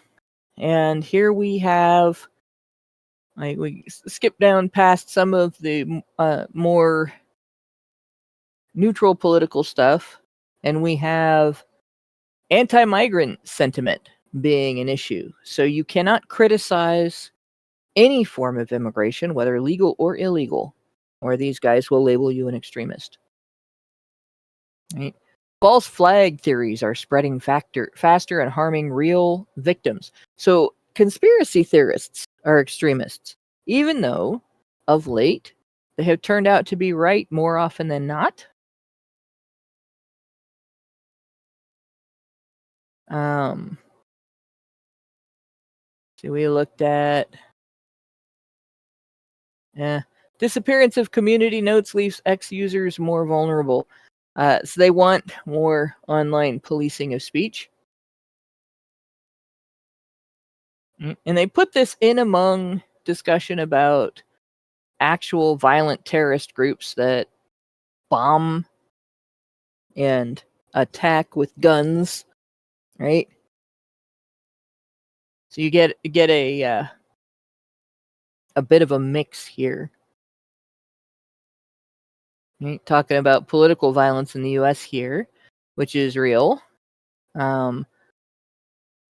Information operations and AI to use among LA protests. Here they're talking about bombing. Anti-LGBTQ plus post surge in relation to offline events. Right? This one is, people are allowed to say anti-LGBTQ things. There's freedom of speech. Right? There's no limit to that. Did adolescence cause a surge of users to an incel forum? In other words, Did adolescents backfire? And of course, incel forums, they just assume those are misogynistic hellholes of terroristic threat. So you can see they have this sort of hot mix of various ideas about who should talk and who shouldn't. Various ideas about what could possibly happen with American politics in the future. And I'm sat here as a British citizen thinking, oh, you guys are talking about this like it's fiction. Mm-hmm. Well, yeah, no, and this is happening. This is happening right now in my home country. Unironically. they're intermingling concepts like these people might bomb or have bombed various locations full of people with these guys are talking about looks maxing. Like, how are those two things in any way related, much less equal? These guys talking about looks maxing are talking about things they might do to themselves, like plastic surgery or washing their face, shaving their beard, dyeing their hair, getting a different shape of glasses, right? Oh my gosh. Guys, that is exactly the same as strapping dynamite to your chest and walking into Parliament. Like, no difference at all. How dare you change the shape of your glasses to better attract women? You are exactly the same as somebody who, drove a truck full of fertilizer bomb up to a building in Oklahoma and killed a couple hundred children. Back in the day, like that's totally they're identical activities, right? That's basically what we're looking at here. Meanwhile, feminists are literally traveling through they're on a crusade in the entire world. They are in every country trying to push this communist bullshit.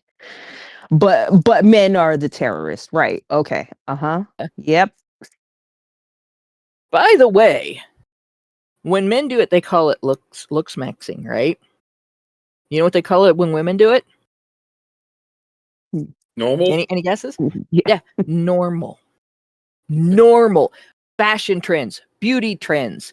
How many tutorials are there on YouTube for how to make your nose look smaller? How to make your cheekbones look perkier, higher, whatever. How to make your tits show better. Right? How to cover up freckles, how to accentuate freckles, how to apply fake hair so it looks like you have more hair than you really do. How to make your eyelashes look significantly longer and thicker. How to make your lips look bigger than they are. How to make your lips look smaller than they are. All kinds of ways to make your lips look more red and healthy than they really are. How to cover up dark circles under your eyes from allergies. And that's not to get into like the entire industry that is built around telling you that whatever the natural shape of your face and body is, they're wrong. And you have to fix it. Right? I'm not talking about circumcision this time. I'm talking about plastic surgery. But I mean, it's basically the same thing. Except that, plastic surgery is usually done by the choice of the patient. But yeah, when men do it, it's called looks maxing. And it's a threat because it's deceptive and it preys on their insecurities. But when women do it, it's a hobby. It's fun. They do it to make themselves feel better. It's not about getting looked at by you. Displaying one's tits all the way down to the very edge of the areola has absolutely nothing to do with getting one's cleavage looked at by other people. No, it's so that one can feel good about oneself. Because, well, it kind of falls apart there. But because, yeah, it becomes ridiculous when you realize it is the same thing that women are doing that women have always done, that women do all the time, and that women tell you you're not allowed to have any opinions about when they do it.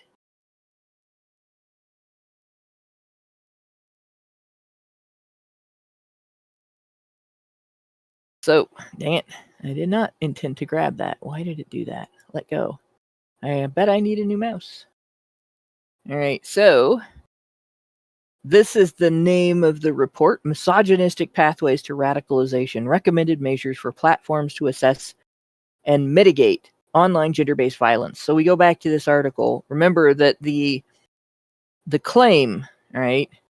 Even if relatively few users travel down rabbit holes to more extremist content, research from the Institute for Strategic Dialogue suggests the pathway is there. So that is what this was linked to indicate that there is a pathway from men's rights discussion to extremist violence. And this is the name of the research paper. Poisons the water immediately. Misogynistic pathways to radicalization. Recommended measures for platforms to assess and mitigate online gender-based violence. Online gender-based violence. Online violence. So, the last time my computer punched me, the cops didn't do jack shit because it never really happened. And I was very upset because they didn't listen to my story at all. Online violence. You can walk away from the internet. You can block people. You can mute people. You can call police if somebody makes an actual criminal threat. And there are already laws to address engaging in a course of conduct that could be reasonably expected to cause someone substantial emotional distress. For instance, what I described Michael Flood doing. If he was in the United States instead of another country, and he did that, and I wanted to take the feminist route instead of just blocking him and being done with it, I could have, especially, if he'd escalated in any way at all, I could have reported that to police and there would have been an investigation, because the Violence Against Women Act says that constitutes stalking.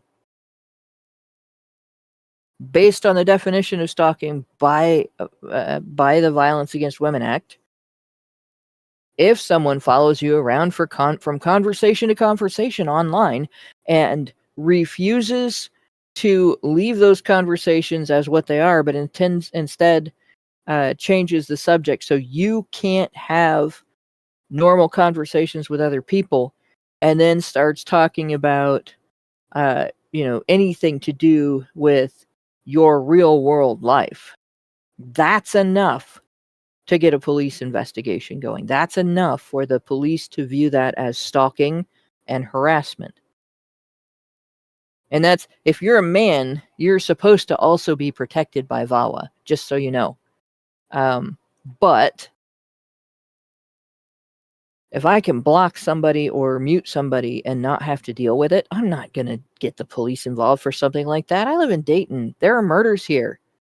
Like, why would I waste their time with that shit? Right? Unless I think somebody's actually showing up to my place, I'm not calling anybody. I'm just going to block and move on. But yeah, gender-based online violence. This is like when I post that meme and tell somebody they've been slapped by a fish, right? So this research, I've skipped to a section. This is the research paper. And among the things that they used to decide how they were going to gather data and then assess that data was this set of definitions.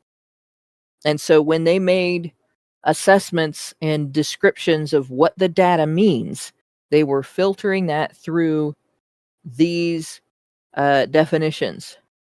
Senior Sticks, I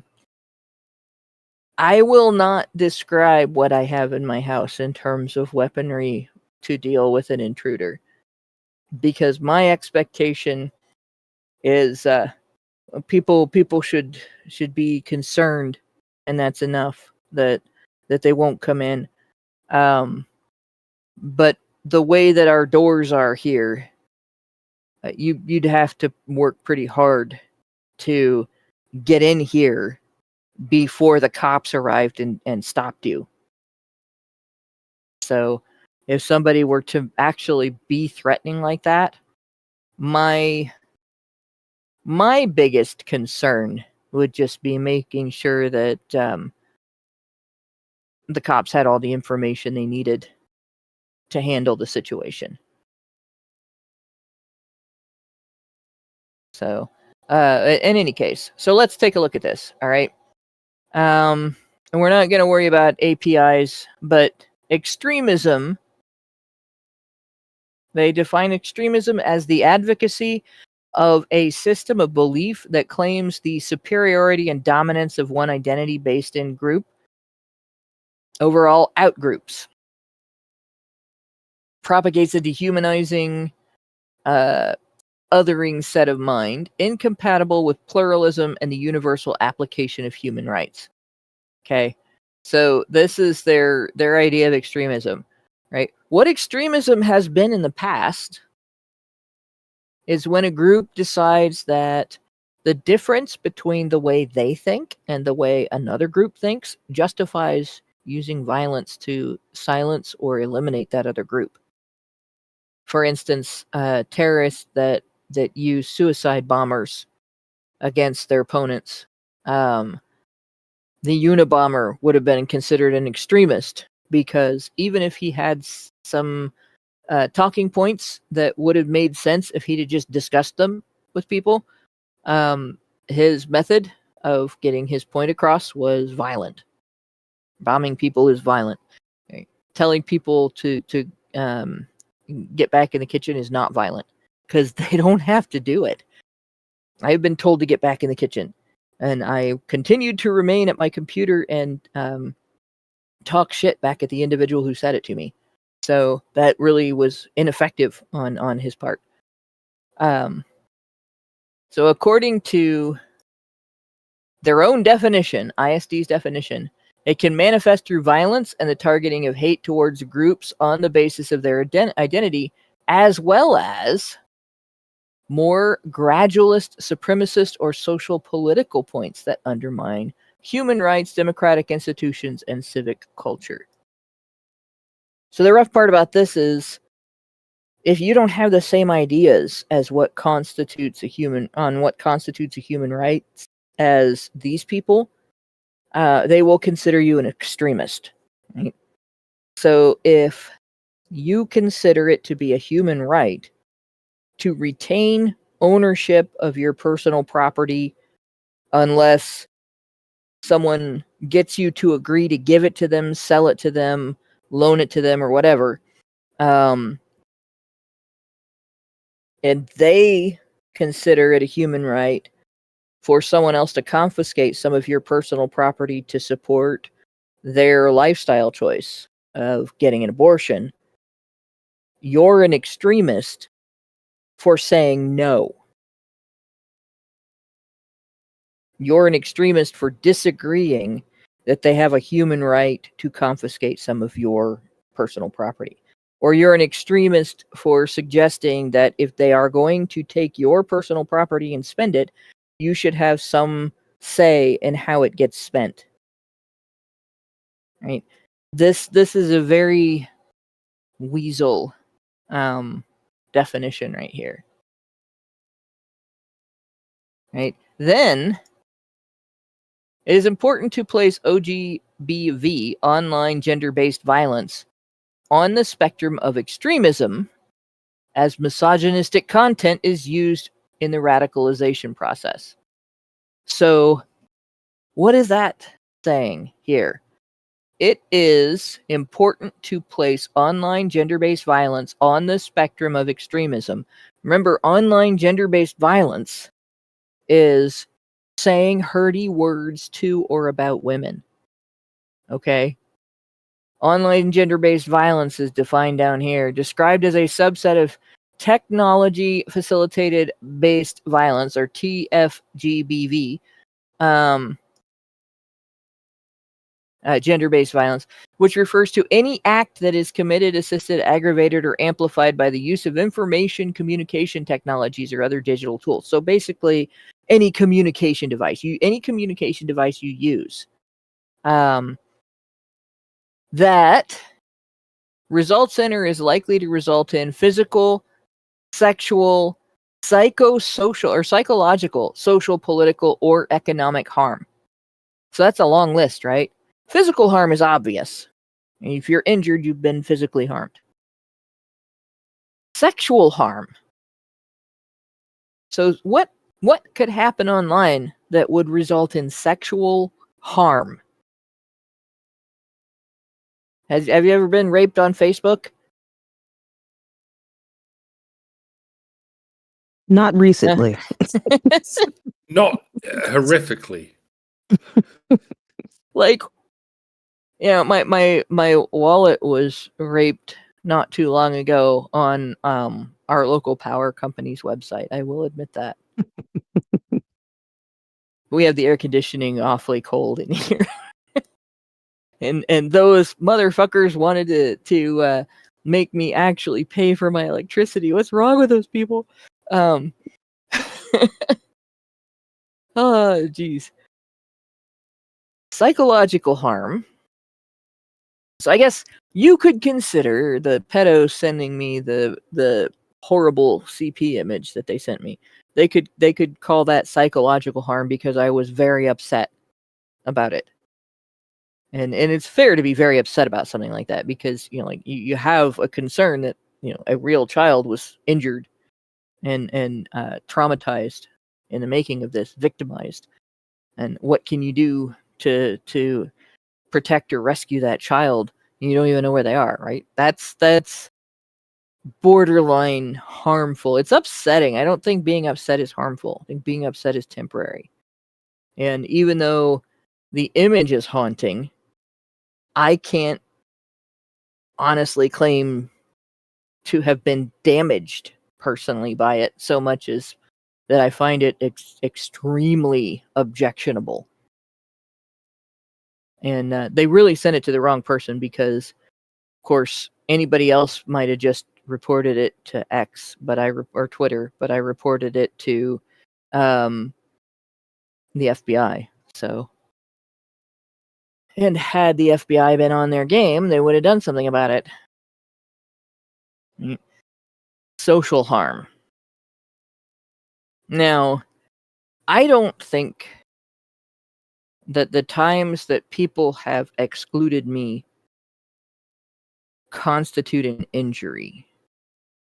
There might be consequences when it costs me money. Like if I can't go to work, or I have a product I'm trying to promote and I can't promote that product because I'm excluded from something that is open to the public on the basis of some illegitimate reason, right? And that happened to Allison. That could be considered harmful. And the people who did it were women on Twitter who used the very arguments that these people are using to claim that we are dangerous. But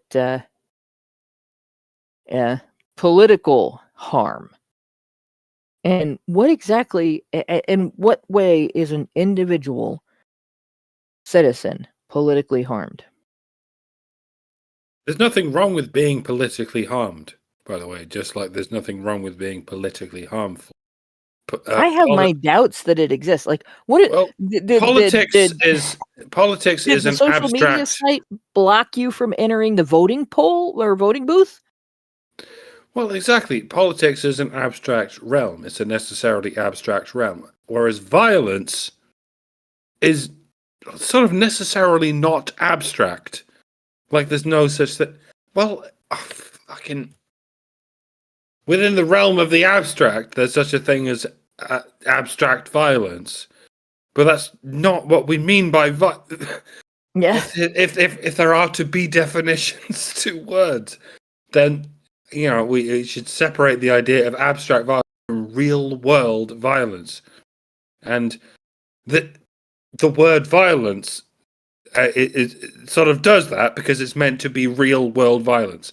That's what violence is supposed to mean: real world violence.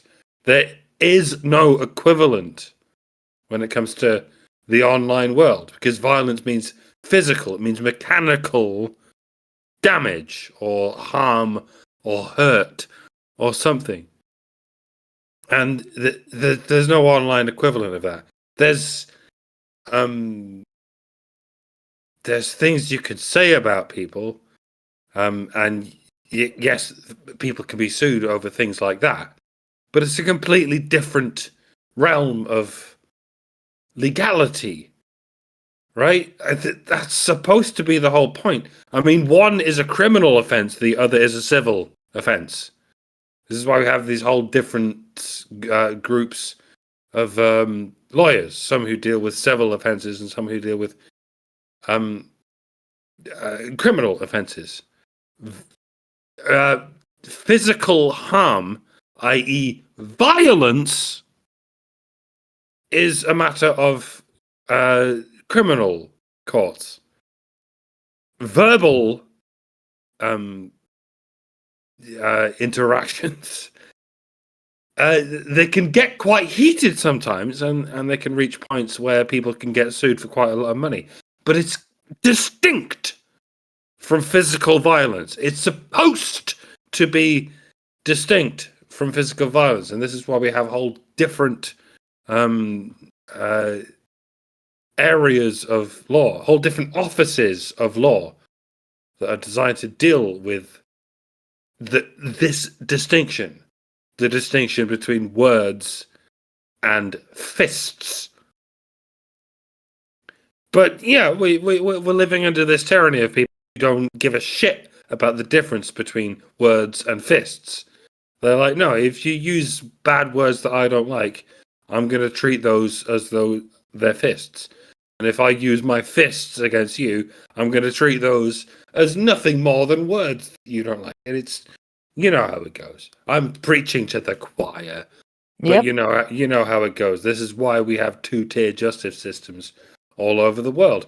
Because if you're the good people, then you can punch people to death, and it's nothing more than words. And if you're the bad people, you can say things, and that counts as punching someone to death. You all know how it works. We're all living this nightmare right now, and it's great. It's fucking great.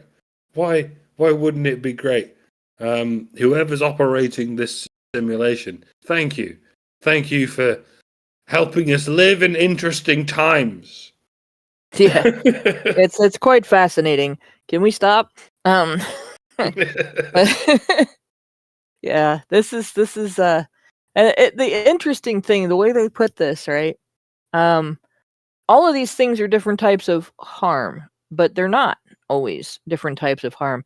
Like, you can have social repercussions, and they can affect your relationships with other people, but you have not been injured, and there is nothing that you're entitled to that has been taken away from you under that circumstance. Right? Your property hasn't been stolen and your body hasn't been injured. You're not entitled to control how other people respond to you and react to you, aside from, expecting nonviolence. And having somebody tell you, no, I'm not going to be your friend anymore, is not violence. It might be upsetting, might even be traumatic, but it's not violence. It goes on, and or other infringements of rights and freedoms.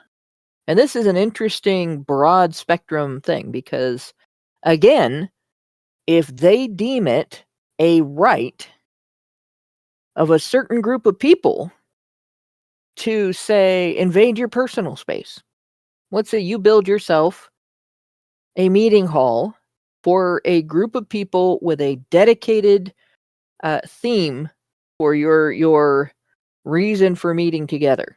You have a subject matter, you have a goal, you have a set of ethical standards and so on, and you're going to do these things when you are in this meeting hall and nothing else.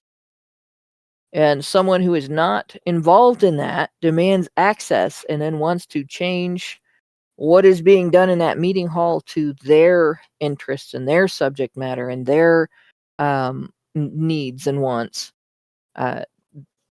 Depending on whether or not they are from a protected group, you might get told they have a right to that because of who they are, and you can't tell them no. Right?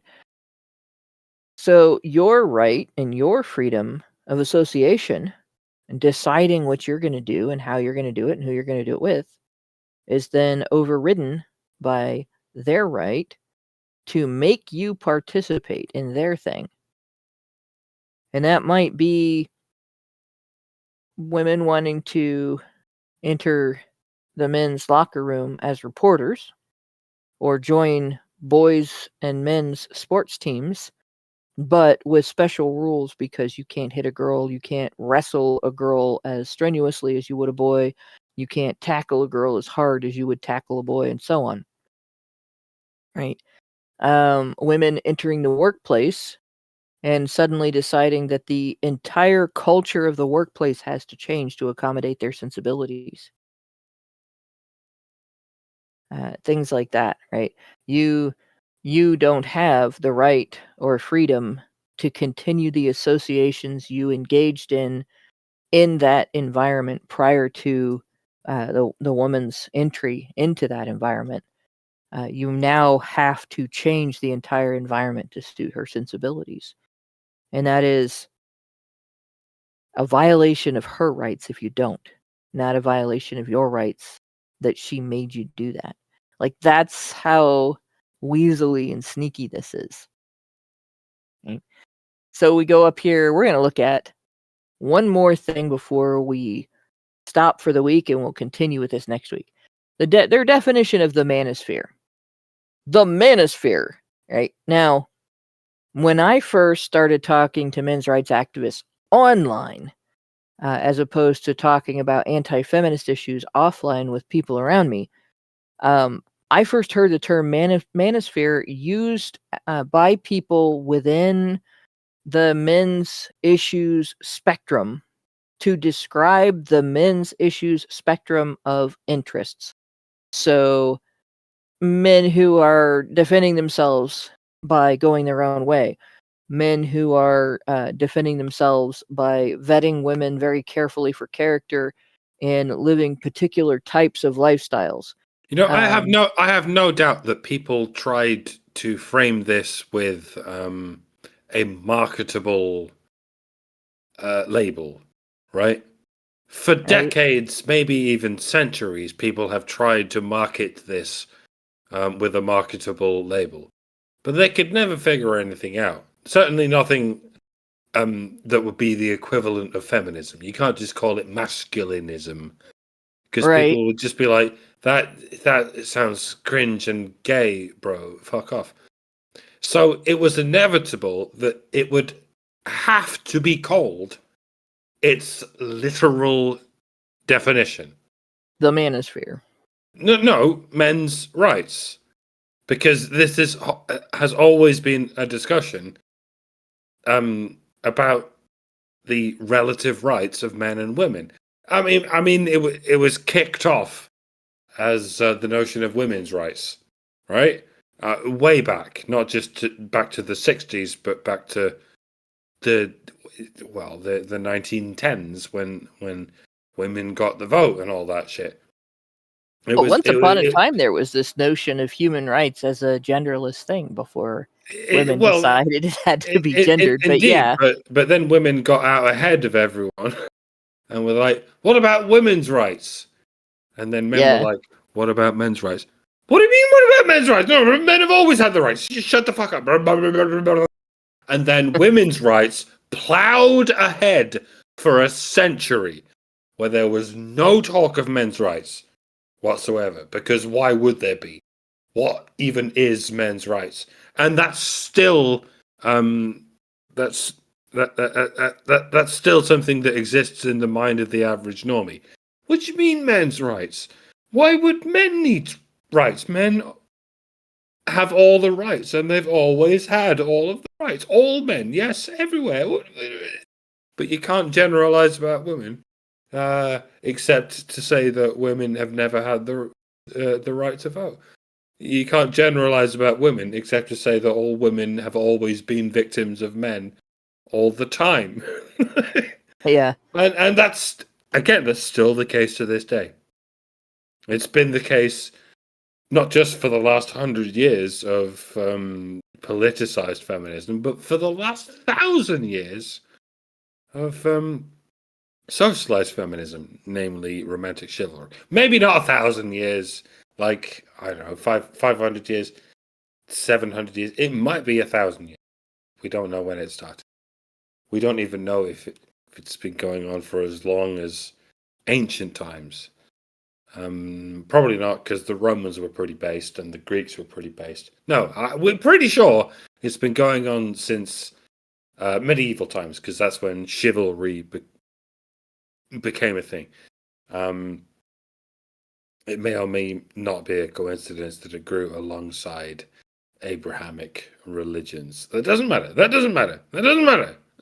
Maybe it matters, but for the most part, we should focus on the properties of all the elements of this development.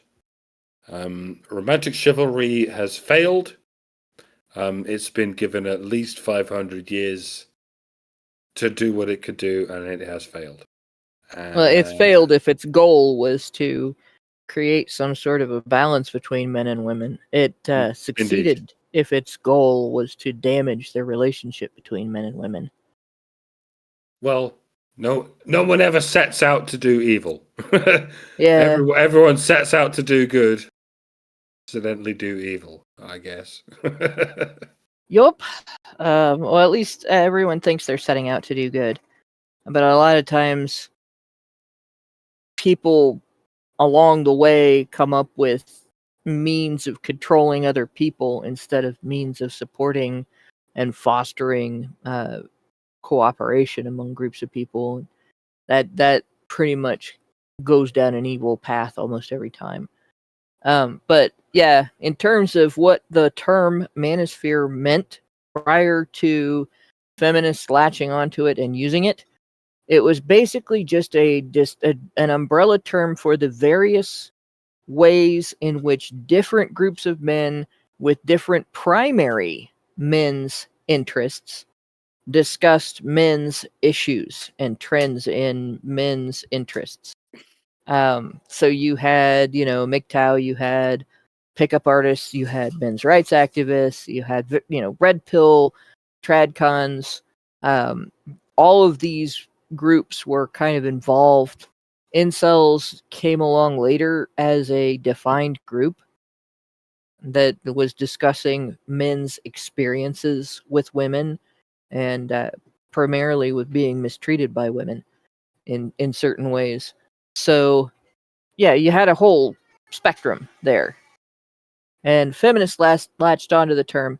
This organization defines it as an umbrella term that refers to several interconnected misogynistic communities online. All right. So they, again, poison the water.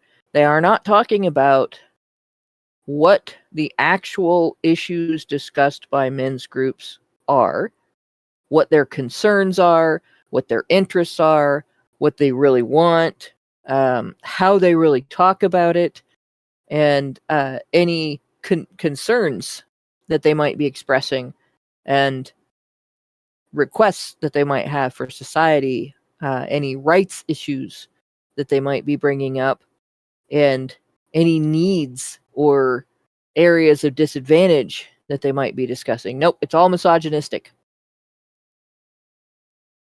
It encompasses multiple types and severities of misogyny, with varying expressions of violence, from broader male supremacist discourse to pickup artists, men's rights activists, men going their own way, and involuntary celibates, incels.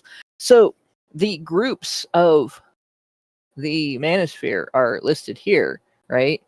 So what is this broader male supremacist discourse they're talking about? Because that's some other thing that isn't part of the manosphere. But if it exists at all. And so when we look at this and they say, this research suggests that the pathway to extremist content is there. It's based on defining all content that promotes giving men a seat at the human rights table in any way, shape, or form as misogynistic and extremist. Like, it's circular reasoning. Men's rights is misogynistic because it's misogynistic to discuss men's rights. Well, that clears that up, doesn't it? No wonder we're so hated. Because people hate us. What? And we'll look a little bit more at this research, but I just wanted to point out, this is what we're up against, right? This organization that is an aggregate for other organizations to influence lawmakers, policymakers, administrators, corporate entities, government entities, educational institutions, and so on, has determined that discussing due process rights for men accused of crimes, discussing fathers' rights in family court, suggesting that male victims of intimate partner and sexual violence deserve compassion, is misogynistic because it's misogynistic.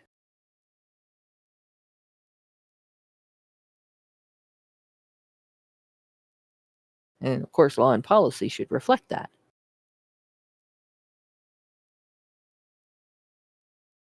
And to facilitate making that happen, UN Women and Equimundo are studying the connections between online misogyny and radicalization so that we can better respond to these risks and prevent violence against women. This work, under Act to End Violence Against Women and Girls program, notice that this act is being used to provide cover for attempting to silence discussion of actual human rights issues affecting men and boys, right? Under the umbrella of violence against women. It is violence against women if you want your son to have the same chance at learning the material in his classroom that your daughter has in hers.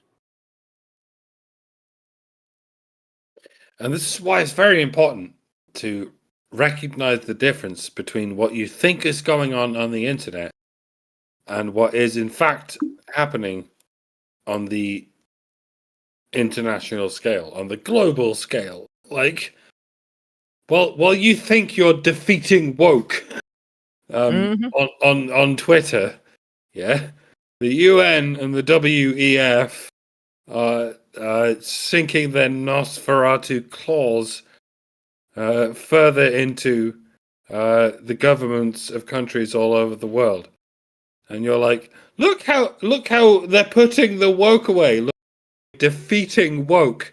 Mate, please try and understand that the terminally online world you live in is the pushback, and I'm glad it exists.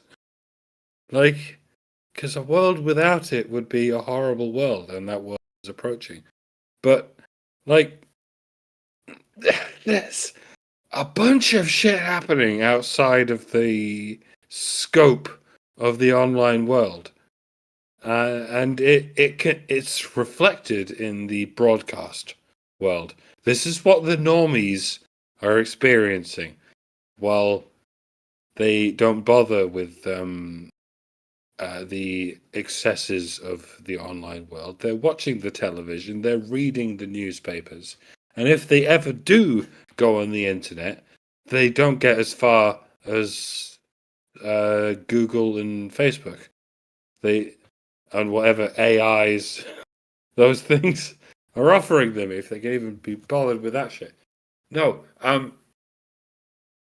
it's getting worse faster than it gets better, and I neglected to think of a conclusion for this black pill. I think I had one in my head, but I didn't. Things are going to get worse faster than they get better, and it's because people are like 99% more misandrous than they are misogynist, while everyone's out here pretending that everyone's more misogynist than they are misandrous. And yeah, I know we're all out here worrying about the immigrant bullshit, but the immigrant bullshit's going to get worse. As long as we're sort of unmenning the men and womening the women. I think I said something about this recently. But no, that's what's happening. That's what's happening. Nations are going to get worse and worse and worse. They're just going to melt into each other because women are in charge. Women don't care about boundaries. Women care about the rules of the in-tribe. And they just want everything to be the in-tribe. While men are out here going, what the fuck even is a tribe, bitch? We're out here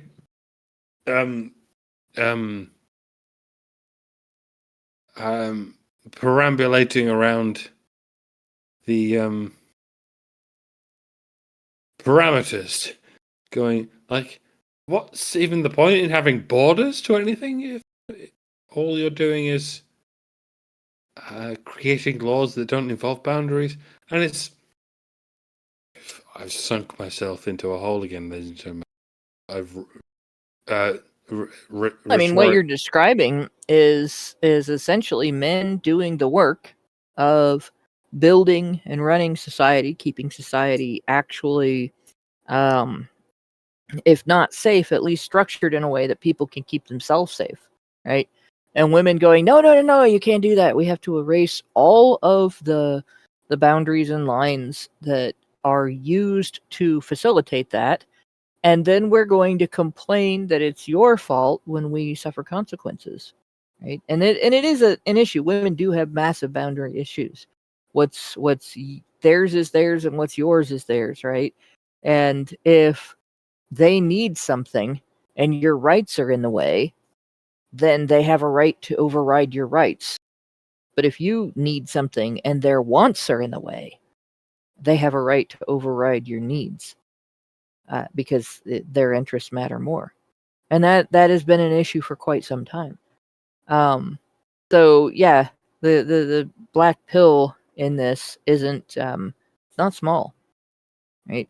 The biggest threat in terms of being able to recognize the importance of fathers, being able to recognize that boys have an equal right to access to education and an environment in an education system that facilitates their learning instead of hindering it, that if someone's accused of a crime, the outcome should be evidence-based, not emotion-based. That if someone's been a victim of a crime, they have an equal right to resources for recovery, regardless of whether they are male or female. That these things are not misogynistic. The black pill is those things, those facts are going to be silenced by women's interests until society stops putting women first in all things. We have to eliminate essentially gynocentrism. Right? And that's a difficult thing. So it's going to be considered extremist to make a note of these things, to discuss the damage, to explain that it's actually harmful to take away somebody's ability to get an education, or to take away somebody's ability to recover from a crime just because they're male. It's going to become extremist to complain about these things. And the actual pathway that these people are taking is changes in law and policy. Before you say, well, yeah, but again, this is just a club. These women are just whiners. We don't have to listen to them. I want you to take a look at the next paragraph. Right? UN Women in Equimundo are studying the connections, like I said. This work under the Act to End Violence Against Women and Girls program, again, disguising it as it's violence against women and girls to care about your son's education, is generously supported by the government of Iceland and the European Union. Not, the ladies' auxiliary of some neighborhood in Wisconsin. One of the biggest governing organizations in the world, the European Union. And also the government of Iceland, which is interesting because we were told that Iceland is the least sexist nation in the world. But they're supporting this shit. When we come back next week, we will look more into this bullshit. Misogynistic pathways to radicalization. Recommended measures, because we're going to look at what these definitions are, but we're also going to look at what these measures are. What do they want platforms to do? I think they want platforms to shut us up. And I love the assumption that there are only misogynistic radical people out there. There's no way, and there's absolutely no feminists that are radical, right? Right. Yeah, nobody's typing #KillAllMen and meaning it. Right. Right.